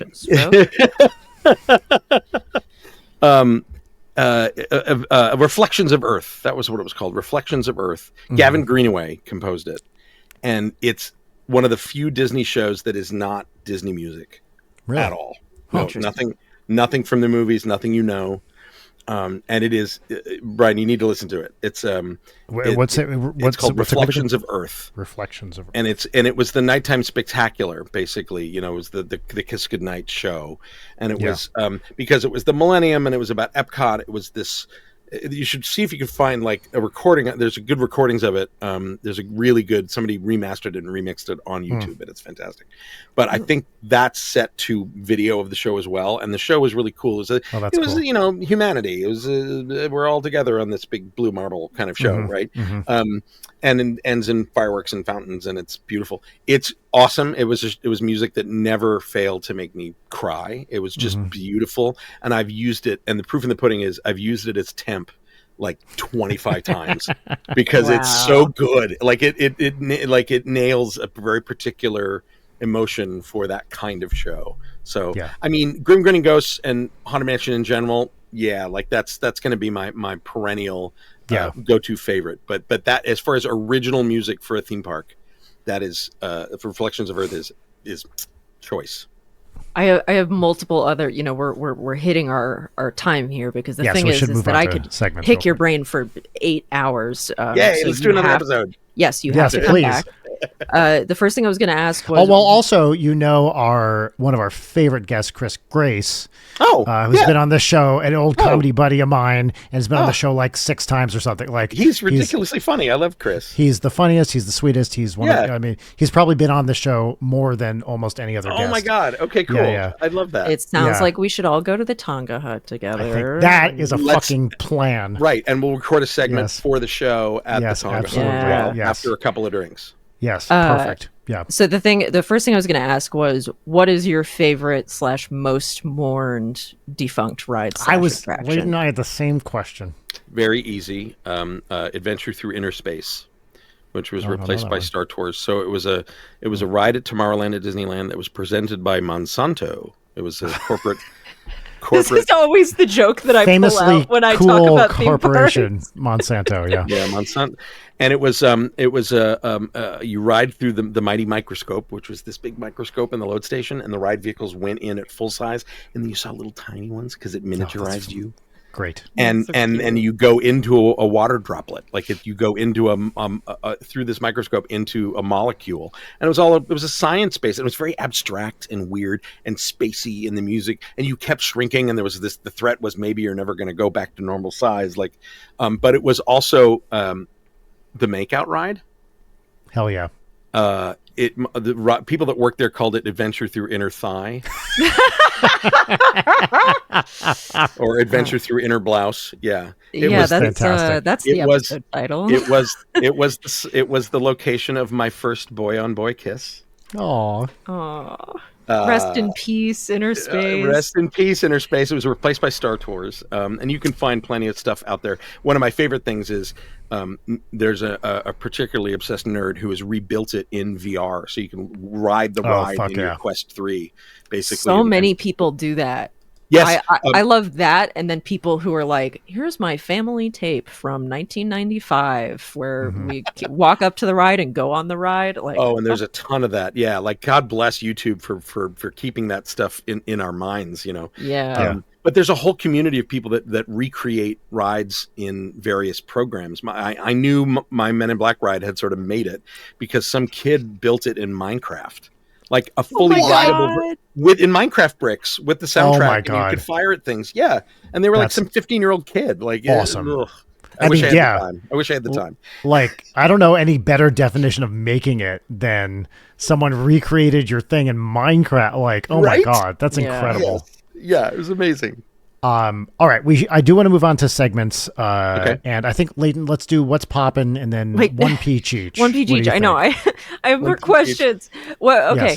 Yes. I just want to get another one in, which is what is the tech that is happening now in the whole themed entertainment design space that's most exciting for you? It's a great question. I mean, there's a lot of sort of back end things that are changing. Like you're seeing use of LED walls rather than projection for large scale video. So a ride like, if you look up Battle at the Ministry, which is the new Potter ride at Epic Universe, doesn't use 3D glasses, but it's like 3D without glasses because of how clear and crisp the image is, and there's no. Oh, that's cool. And the mix between foreground elements and background are the mix of lighting and emitted light video rather than reflected light video, like Transformers or Spider-Man or any of those rides. That's a sea change that the audience may not know, but you're going to see 3D used a lot less because you don't need it as much. Which is great because it's a pain in the ass. I'm a huge 3D nerd. I have a 3D TV. I have a bunch of 3D movies on Blu-ray. I love it, but it's also from an accessibility standpoint and everything that is problematic. Yeah. But it's the simplest answer for me is actually AR, augmented reality. I just spent the last 5 years working for a startup doing things with AR, and it's still bulky. It's still ski goggles on your face, but when it can be, your eyeglasses, and that we all can look through these things and see in stereo 3D. Those are sick glasses, dude. Oh, thank you very much. Those are awesome. ZennyOptical.com. They're my favorite because they're cheap. I have this very pair. Zenny is the best, yeah. In like 5 colors. Zenny, give me a free pair for that. Sponsor. Zenny and Firmoo are the two that are really Firmoo, good. And then there's another one called Zlul, which is a weird one. That's like the weird art school kid glasses. Okay, I gotta get on that. ZELOL. Yeah, it's great. But like AR, when the tech gets to a point where it's no more intrusive than a pair of eyeglasses, and we can all wear them to a place like a theme park and all see the same Smurfs running around at our feet, like the dream. That's the dream for AR, and it's not quite there yet. You see early examples of it with things like the Mario Kart ride at Universal, which is quite good. And somebody had to do it first. It's not perfect, but it's pretty damn good for what it is. Oh, it's a little like Rainbow Road segment at the end. Like going on that the first time, I cried. I'm not even that emotionally attached to it. I was just like, it's like the video game. It's really perfect, and that's a great example because you can do AR and VR at home. You can't do AR like that, where it's matched to this big real world thing. Like the greatest thing about technology in theme parks is I never like to lead an attraction with it's got a great tech, because that's not the point. But you are a walled garden where you can use technology in a way that you can't at home or you can't out in the world. And so that ride is a perfect example of like, it's a traditional dark ride. There's animated figures, there's traditional scenery and lighting and mapped projection and all the stuff we love, plus this layer of magic over it. And that trick at the end of Rainbow Road, if you can ever see it, and might be able to see it on YouTube this way, if you see it with the lights on, it's nuts how underwhelming it is, that scene. It's crazy. It makes sense, though. Right. But it's such a magic trick. And that's why I love this industry. It's like people smart enough to go, oh, wait, if I take this plus this equals this, we're going to show you something in a way you've never seen it before. So there's a lot of talk about newest technology in theme parks, and that's one that if I have to pick one that's on the rise and will be a lot more accessible, it's as the tech gets smaller and less obtrusive, I think you're going to see use of it in walled gardens, because unlike VR, it connects us, right? I can see through it. I can see you can see the world around me. So that's probably the most obvious one for most audiences. The thing that really impresses me is I forget where exactly it is, but it's the Jurassic World ride that has the circular track with the animatronic dinosaur that chases. Universal Beijing, where you're chased by like there's literally a dinosaur on the same track that you're on, and it's chasing you. It's so beautiful. If anybody is listening to it, please go watch the YouTube footage, because it's not just like that's the big crazy part, but the rest of it is so well done. Like I It's want to go on that ride so bad. It's good. It's really well done. It's and again, there's no necessarily new technology in a ride like that, but it's put together in a way that it's just you look at rides like that, you look at Rise of the Resistance Disneyland. That Rise of the Resistance is 60 years of Imagineering in one building. It is literally every trick they've ever dreamt up. It's stunning. Synchronized in a way that you've never seen before. Like, I came off of that ride with my jaw down in my head. Mine too. What the For me, that ride was all about walking into the hangar with all the stormtroopers. There, maybe my favorite Disney moment ever. It's and it was like 3 years ago or whatever. Like it's yeah. just walking out as a kid, who grew up with Star. I'm not like a Star Wars guy, but you can't be our age and not have been have a part of your life. Yeah, exactly. And just walking into the hangar and suddenly you're the scale and the scope. Oh, I was just like, I was with my daughter, and she was like, "Dad, are you okay?"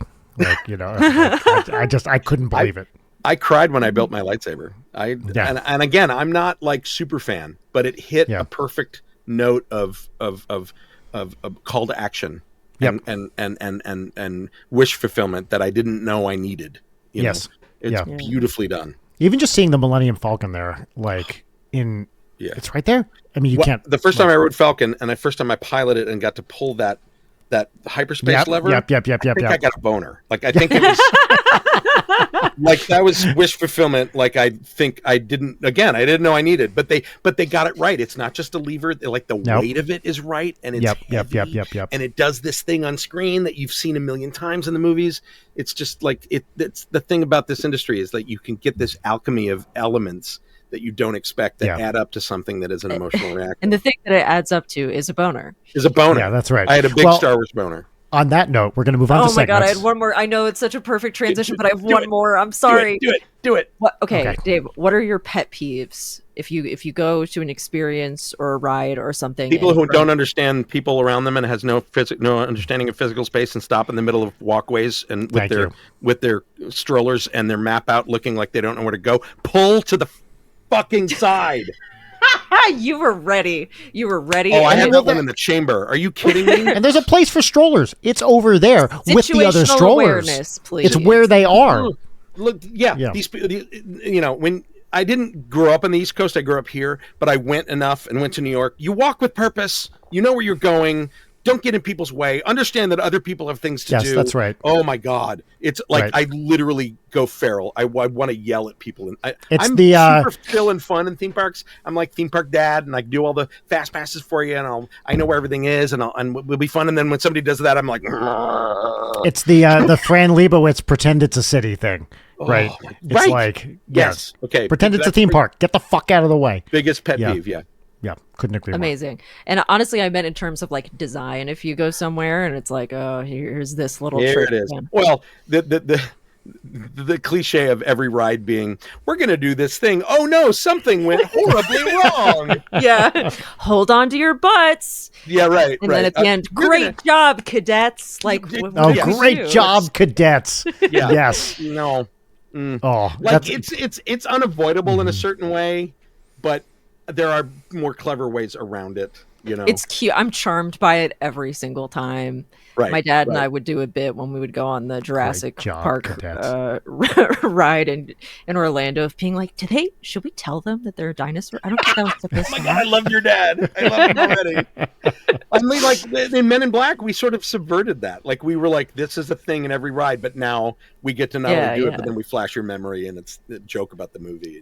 And, adorable. The little stinger at the end. It's the same way with like the Mummy ride in Orlando being leagues better than the one here because Brendan Fraser getting eaten by demons at the end. Yes, however, that only works if you've seen the entire queue.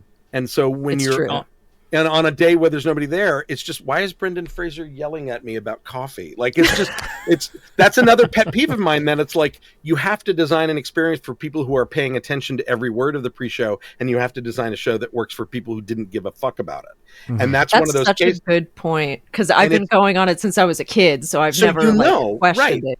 And what's funny is that particular joke that was always a pet peeve of mine when the ride first opened has now transcended and become a joke within theme park fans, like people that go to Universal Oh, wow. every year with their family. Why would I coffee? Like everybody knows that joke now, so I'm okay with it now, I guess, because it's become part of the theme park culture. But in general, that idea that every audience member knows everything, they don't, and a lot of them don't want to. So you have to make something that works. In the industry, we call it the engagement pyramid. At the top, you have divers who That's are how I know proposed everything. to my wife, actually. And then but at the base you have waiters. The largest audience are waiters who are going to dip their toe in that water, and that's all they want to do. And then as you the goal of your attraction of any social engagement of any product is to seduce people at that pyramid and get them to the top and be divers and tell everybody. And then you have mer people who have grown gills, and you're going to piss them off with whatever you design, but they're going to go anyway. But so that's a pet peeve of mine is rides that too slavishly are like only for fans and not seducing me to be a fan. That's an excellent answer, better than I could have imagined, and I'm so glad I brought up that example. Yes. Speaking of divers, it's time to dive. It's not as good as the boner one. Segments. Speaking of boners. Speaking of boners, yes, that's always a good segue.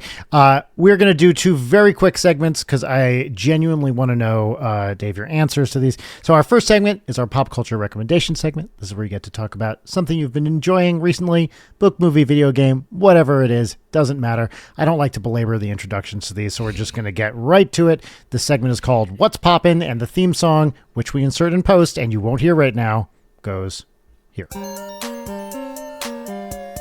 What's poppin'? That was the theme song. Now, Dave, I will ask you my favorite question, which is, What's poppin'? if you were to have heard that theme song, what would you have thought of it?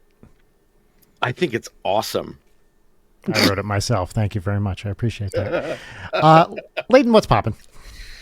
I guess, this is accidentally theme parky, but what's popping for me are both Jurassic Park and The Lost World, the novels by Michael Crichton, which I had not read in a really long time. Oh, cool.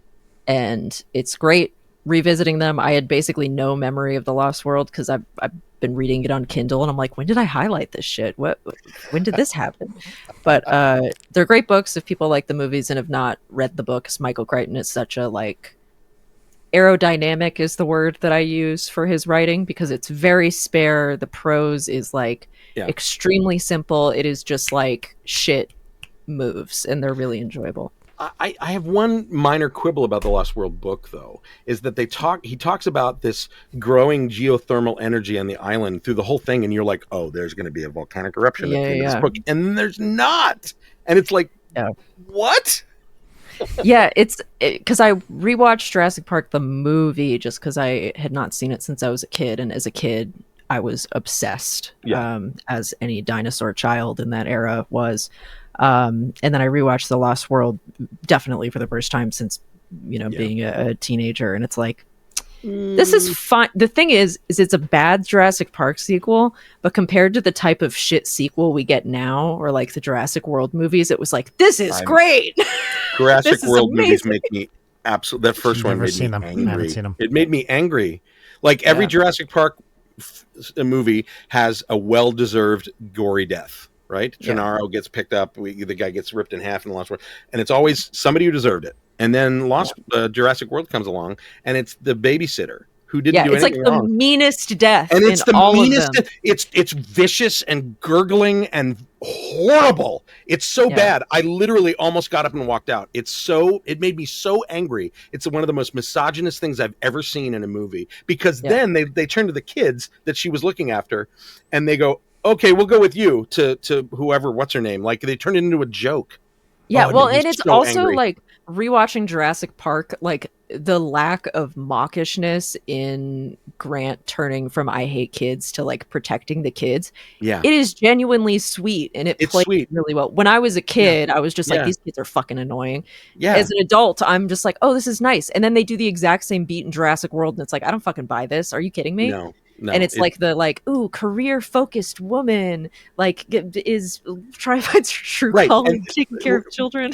Right. She's shamed for having a career. She's shamed with physical comedy of running in heels through the jungle. It is Colin Trevorrow can eat my butt. It is so bad.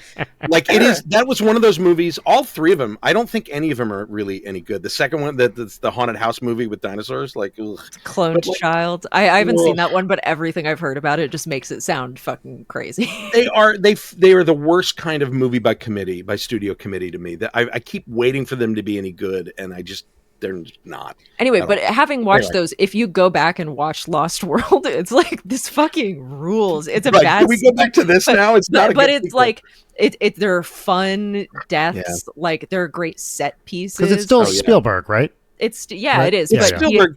He has literally said he lost interest halfway through filming, and you can tell.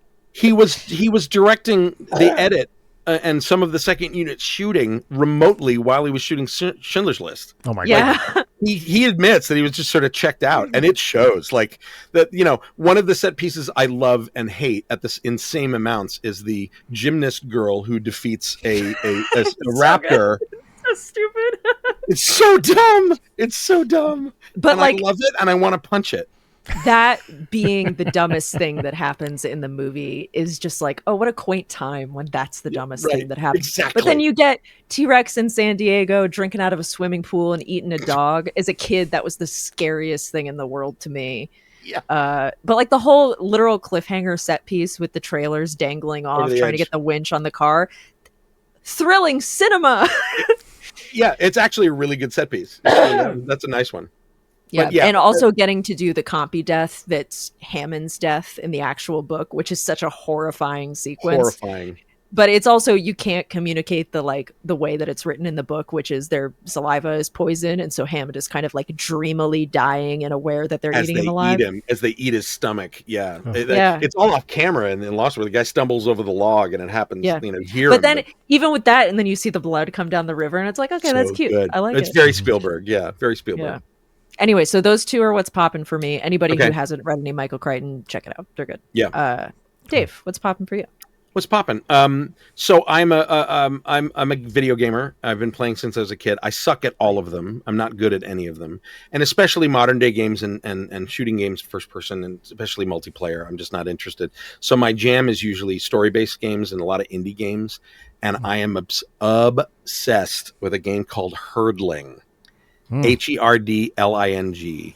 You are literally herding these big magical beings through a beautiful outdoor environment. It is what they call a cozy game, right? It's very low stakes. They're puzzles, basically, and learning the personalities of your herd. And there is a story. It's completely non-narrative, non-verbal, beautiful soundtrack, beautiful environments. And I'm not far enough into it to know where the story's going, but it hints that these creatures have some sort of mythical presence within the landscape that you're in. And so it's building to some sort of big reveal of why you're herding them together. And I guarantee you I'm going to cry, because I love indie games like this, but that's my current favorite is that. And another one that I'm playing at the same time is called Farewell North, which is, and these are all on every platform. Farewell North, you are a Scottish woman and her border collie. Ooh. And it is a game about grief. That's all I'll say. But you get to play a dog. You control the dog. You get to play as a border collie, solving playable puzzles. Dog. And you help her through her grief as she revisits areas from her childhood and her youth. It is a story about grief. They're both fantastic.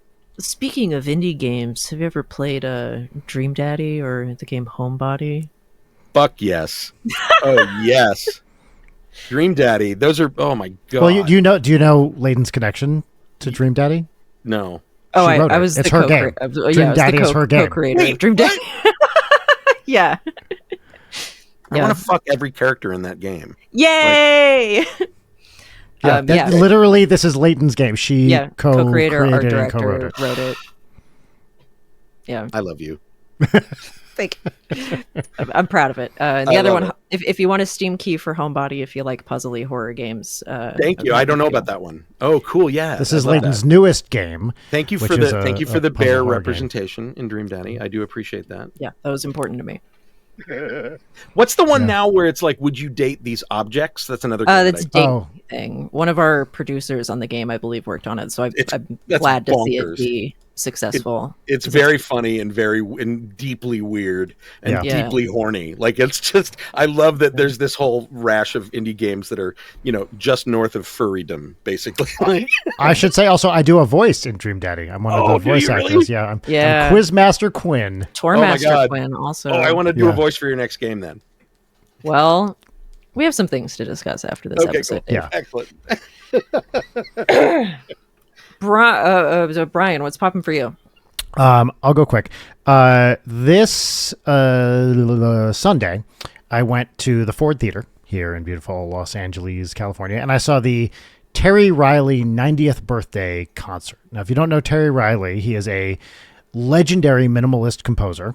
Yeah. He was not at this concert, but the big famous piece that he wrote is called In C, which is typically takes an hour to perform. It's for indeterminate ensemble. People get 53 fragments of melodies.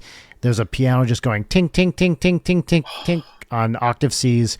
And the instructions are play a fragment as many times as you want and then move on to the next. And they did that. But the thing, it was one of the most electrifying performances I've ever seen, specifically because of the thing I want to talk about right now, which is he has a seminal ambient electronic album called A Rainbow in Curved Air from 1969, which is, it is so fucking great. It's a tape loop thing with a bunch of like weird keyboard and electronic and it's not quite synths. Link in comments, please. Yeah. It's you gotta hear this original recording. Okay. Tell me, is this something that I can do therapeutic ketamine to? Because I'm always on the lookout for mine. It's weird. I'll do it right along with you. So we'll hold hands and go on a trip. Yeah. A lot of his pieces are really interesting. Incy is not like this, but Rainbow and Curved Air, it's going, it's kind of boobing along. It's in 7. And then suddenly this thing goes, and it's okay. So no. Right. But in a very cool and compelling way. The recorded version is about 19 minutes long. I love this piece. It's so influential. The name Baba O'Reilly, the Riley in Baba O'Reilly comes from Terry Riley because of this specific piece, because there's a lot of organ. Oh my God. I had no idea. It's amazing. And so they did at this show, Terry Riley's son, who is, I don't know, about our age, probably 50-ish, Gian Riley, arranged A Rainbow in Curved Air for, it's like a 6 or 7 piece ensemble, drums, he was playing guitar, clarinet and bass clarinet, keyboard, and it was unbelievable. The only version I've ever seen of apparently Riley used to do take LSD and perform these pieces all night long, but I've never seen this piece performed live, and it was a newish arrangement, West Coast premiere, and it was electrifying watching these, because it's like, unlike Steve Reich or Philip Glass or some of these other minimalists, it's improvisation is a big part of it. Oh, okay. Yeah, so Terry Riley kind of cut his teeth as a ballroom piano player. Oh, wow. And cool. I think the recorded version is largely improvisational. I could be wrong about that, but I think it's the case. And so it's kind of like stuff is specified, a thing's going to do a thing here, and there's kind of a bed that's written and everything else, there's structure, but there's a lot of indeterminism. You got to take me one of the next one you do like that, let me know. Absolutely. I go to this stuff all the time, and I'm always down. Okay, great. I'll let you know. Yeah. I love a good concert experience that is transcendent, that gets me into a brain loop that I could never get in without it. Like Einstein on the Beach is a perfect example. 100%.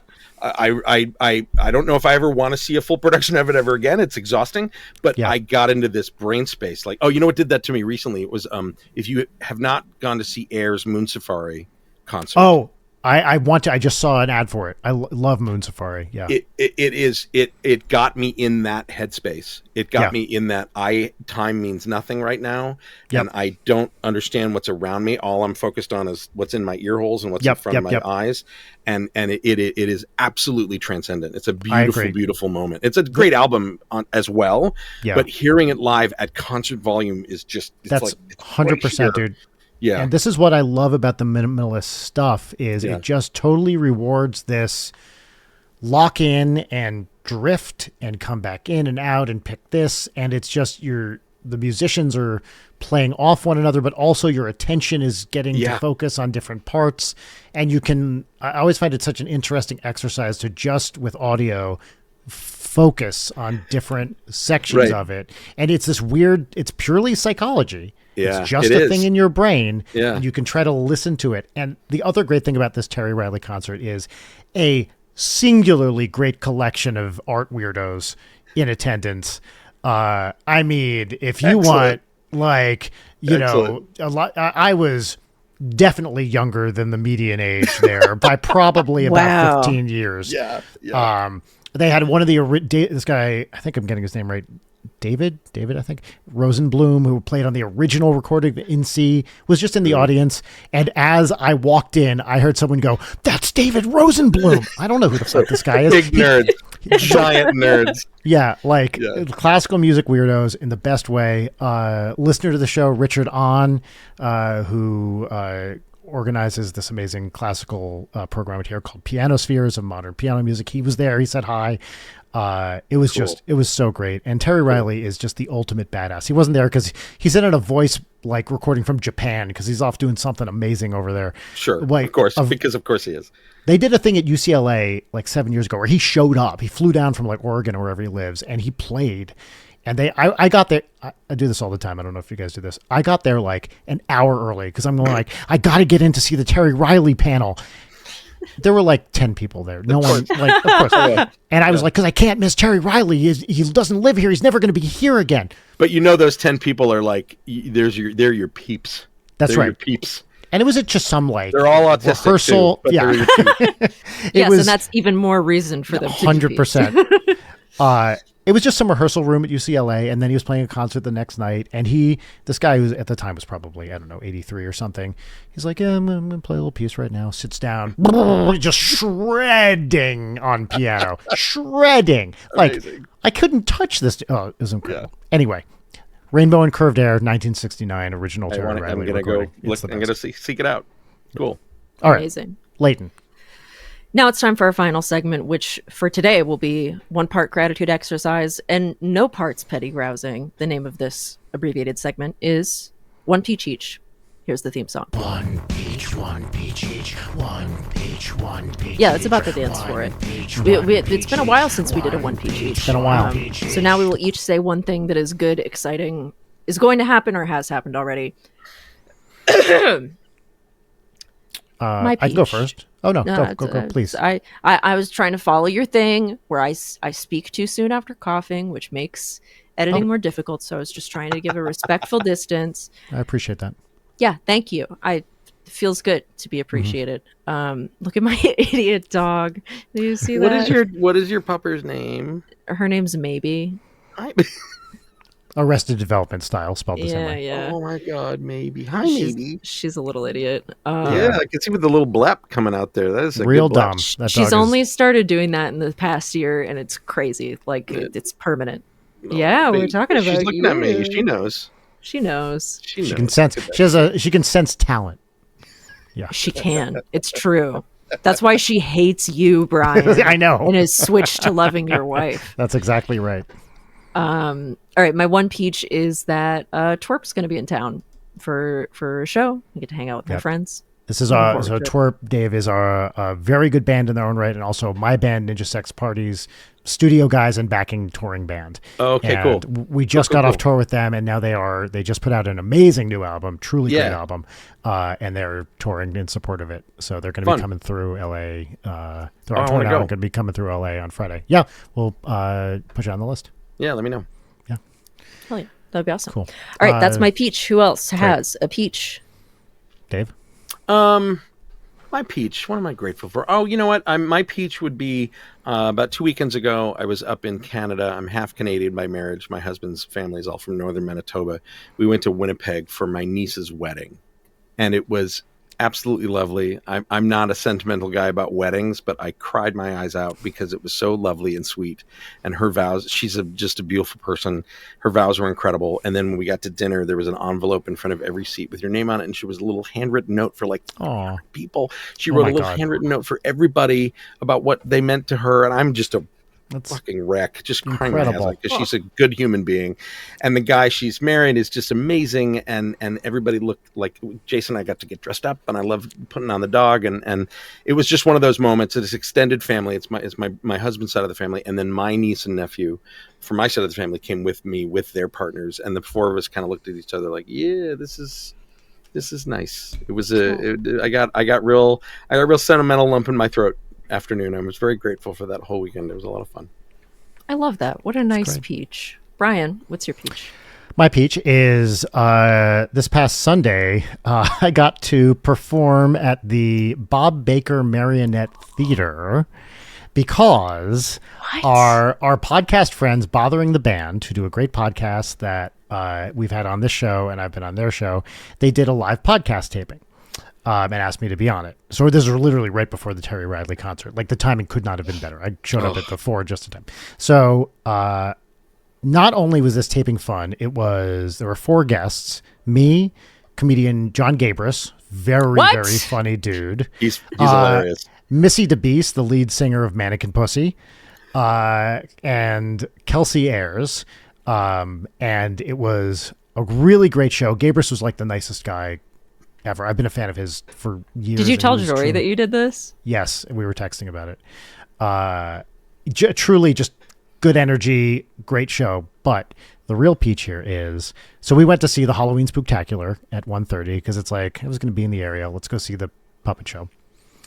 And then we showed up early to the podcast taping and got to walk around backstage at Bob Baker and see the puppets hanging and the puppet workshop and their set list for the Halloween Spooktacular, which is a drawing, which I was like, that's the set. Oh, I forgot to take a picture of it because I was just like, oh my God. And I was with my family, and Audrey was just like, she likes the black cat puppet, Eartha Kitty. Amazing. Right? It was incredible. Sings I Want to Be Evil. They did Putting on the Ritz from Young Frankenstein. Yeah. I mean, I've seen the show a billion times. It's the best. Leighton, have you been to the Bob Baker? No, I haven't. So it's in a new location now at a really great little place. Really great little spot. Downtown LA. This literally, like, first time I ever went was for a friend's birthday party when I was probably 7 or 8. Yeah. It's been around forever, and it's 60 years old, I think. It's a puppet show, marionette show. The kids sit on the floor around this like thrust stage, and then at the end you get ice cream with the wooden spoon. With the wooden spoon. Just the other day I was craving one of those with the little fudge in the sides of the cup. It's the most beautiful, simple, lo-fi kids' birthday thing you've ever seen. It's the greatest. And it almost went out of business, and Bob died a few years ago. But like, Bob had a program where he trained inner city kids on. Did you ever meet him? Did you know him? Oh wow! Yeah, multiple times. Oh my God! And he was, he did the little goat herd puppetry in Sound of Music, and the puppets in Bedknobs and Broomsticks. And yes, I mean, a legendary guy. Legendary guy. Did a lot of TV and stuff. Had a longtime roommate. Well, so this is. Yeah, I was thinking about this watching this show, and I was like, this is such a part of LA queer history. Right? Like a legendary part of it. And there's a certain sensibility to it of a gay guy of that age. And it 100%. Feels right, like, and it's like this thing you don't really see so much anymore because that generation is dying out, but it is a time capsule of a particular type of. He's like the apotheosis of that type of guy because of his talent and ability and his collection, right? Like, and his collection. All the music in these shows is like needle drop from novelty records from the 40s and 50s. If you want to hear the best one, Sweet Zoo, which is off My Name Is Barbara, which is a crazy fucking Barbara Streisand song that she recorded when she's like 18 or something. Yeah. And they use it almost in every show I've ever seen there, pretty much. And it's a bunch of like wild show tunes from the 50s and 60s. And it's very much like there is a queer eye, there's a queer lens. Yes, very much so. The camp level of these things. It's like it's treated as artistry. It is treated as fun for kids. There's nothing impropriety. There's nothing bad about it for kids. No, it's totally family. If you're family, like, you just clue into it and go, oh, this queen had really funny, good taste, and the record collection backstage alone. Yes, is it's incredible. Mind-boggling. I know, it's amazing, and they use. Shit. So they do tours. So go see a show and do a tour backstage. The Halloween show and the Christmas show are really great, places to start with what they do. And it is one of the most charming things in LA. And it was a grassroots effort to get them moved to a new theater, and they're funded as a nonprofit now. They do really, they almost closed it, almost went away for good, and it's literally been around since I was a child. And I don't think they had this at I moved here. I mean, not right before they moved, but they moved like right before COVID. Right before, and they were starting to move in, and I'd been here 5 years and seen a bunch of shows at that point. But one of the real features of this new place is the organ, which oh my god, it's I don't know if is it a Wurlitzer? I think so. Yeah, It's and got it's a one of whirly these in there. Fuck. and it's like the kind that in the El Capitan comes off the pneumatic thing, and so before these shows, they have this dude like fucking tearing it up. And by the way, every single person I've ever seen tear it up on an organ has been at least 70 years old. Oh yeah. This guy turns around. He's like, on an organ, Brian. No, not like that. I know, it's a but whole wing. Yeah, wing. I'm right here, guys. I mean, come on. No, you had to do it. So anyway, this guy Ed Torres, who is playing it, is like 28. He's your age, Leighton. What? And I know. And because I was like, who's this dude? Yeah, I couldn't see his face. I was just looking up What Baker am I organist. doing with my life? And turns around and I'm like, and he's like, I've always loved music of the 20s and 30s. I trained with this organist, and he was flawless. Wow. And doing Disney medleys. He did Grim Grinning Ghost because it's the spooktacular. He did what else did he do? He did one he did a medley from Cabaret, which I was like, fuck yeah. You know, he starts playing Welcome and Bienvenue, you know. He didn't do deep cuts from Cabaret, but he did, he did a few songs. And Rachel and I turned to each other. We're like, is he doing a Cabaret medley right now? It's incredible. And it's just it is such a weird little slice of history and LA history and queer history and art history. I could not love it more. And getting to walk around with my daughter backstage and see, she was losing her entire mind. My wife was too. Like, it was the best. And it is a thing that now, that for decades now, parents bring their kids to it, and then they grow up and bring their kids. It sounds cliche, but it literally is that now. Yes. And there's a whole new appreciation for it because it almost went away. That there's this whole slew of families now where it's their thing. They do it every birthday. They do it every. It's the best. Holiday. We go a couple times a year. It's beautiful. I'm so grateful that thing exists at all. And all the puppeteers are young too. They're like in their next time 20s you go, and 30s. Brian. I will. Yeah, let's go. Let's do the Halloween show together. That'd be great. Let's do it. Awesome. Dave, thank you so much for being here. This was, from the jump, I was like, this is going to be a good episode. Yeah. What a joy. Like, I'll tell you what I'm mad about. I'm mad that we haven't hung out more in the time I've been in LA, because now I'm like, we got to hang out all the time. We got to do that more. Yeah. Because this was, what a fun conversation. And I just want to say thank you for taking the time to be here with us. So generous with your time. This is a hoot and a half. I enjoyed this conversation very much. You guys are fun. Yeah. All right. Is there anywhere you want to direct people if they want to find you online or check out your work? Or sure, you can davecobb.com, all one word, and that'll just lead you to my link tree, and I've got all my socials there and other podcast appearances and things. And I know links to what I'm doing now because unfortunately everything I do is pretty much under NDA. Amazing. And I do post a lot of whenever I find stuff about my work on YouTube. I have a whole channel there that's other people's videos of things I've worked on, so you can go sort of spelunk through that as well. Amazing. All linked on my website. Yeah. Great. Well, Dave, you will certainly be back on this show whenever you feel Absolutely. like it. Happy Folks to at do home, remember, do you hate ads? Do you want to see our faces while we do this? Patreon.com/Leighton Night. Please. It's a steal. We are charging way too little for what you get. $2 a month, entire archive video and ad-free episodes. $5 a month. You get all that in the Discord and a mini-sode every week. And which lately has been me and Brian playing Scrabble. But still fun. Look, I got to say, Brian's been kicking my ass lately, and my pride is deeply. It's a living. What can I say? So yeah, everybody check that out. Take care of each other. Take care of yourselves.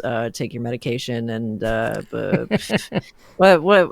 I don't know how to end these anymore. Like we wore out our old catchphrase, and I'm going to end it like Ariana Grande did in accepting her latest award. She went, "Thank you to my therapists and the gays. I love you all." That's literally what she said. Perfect. Good night, everybody. Good night, everyone. No notes. Good night.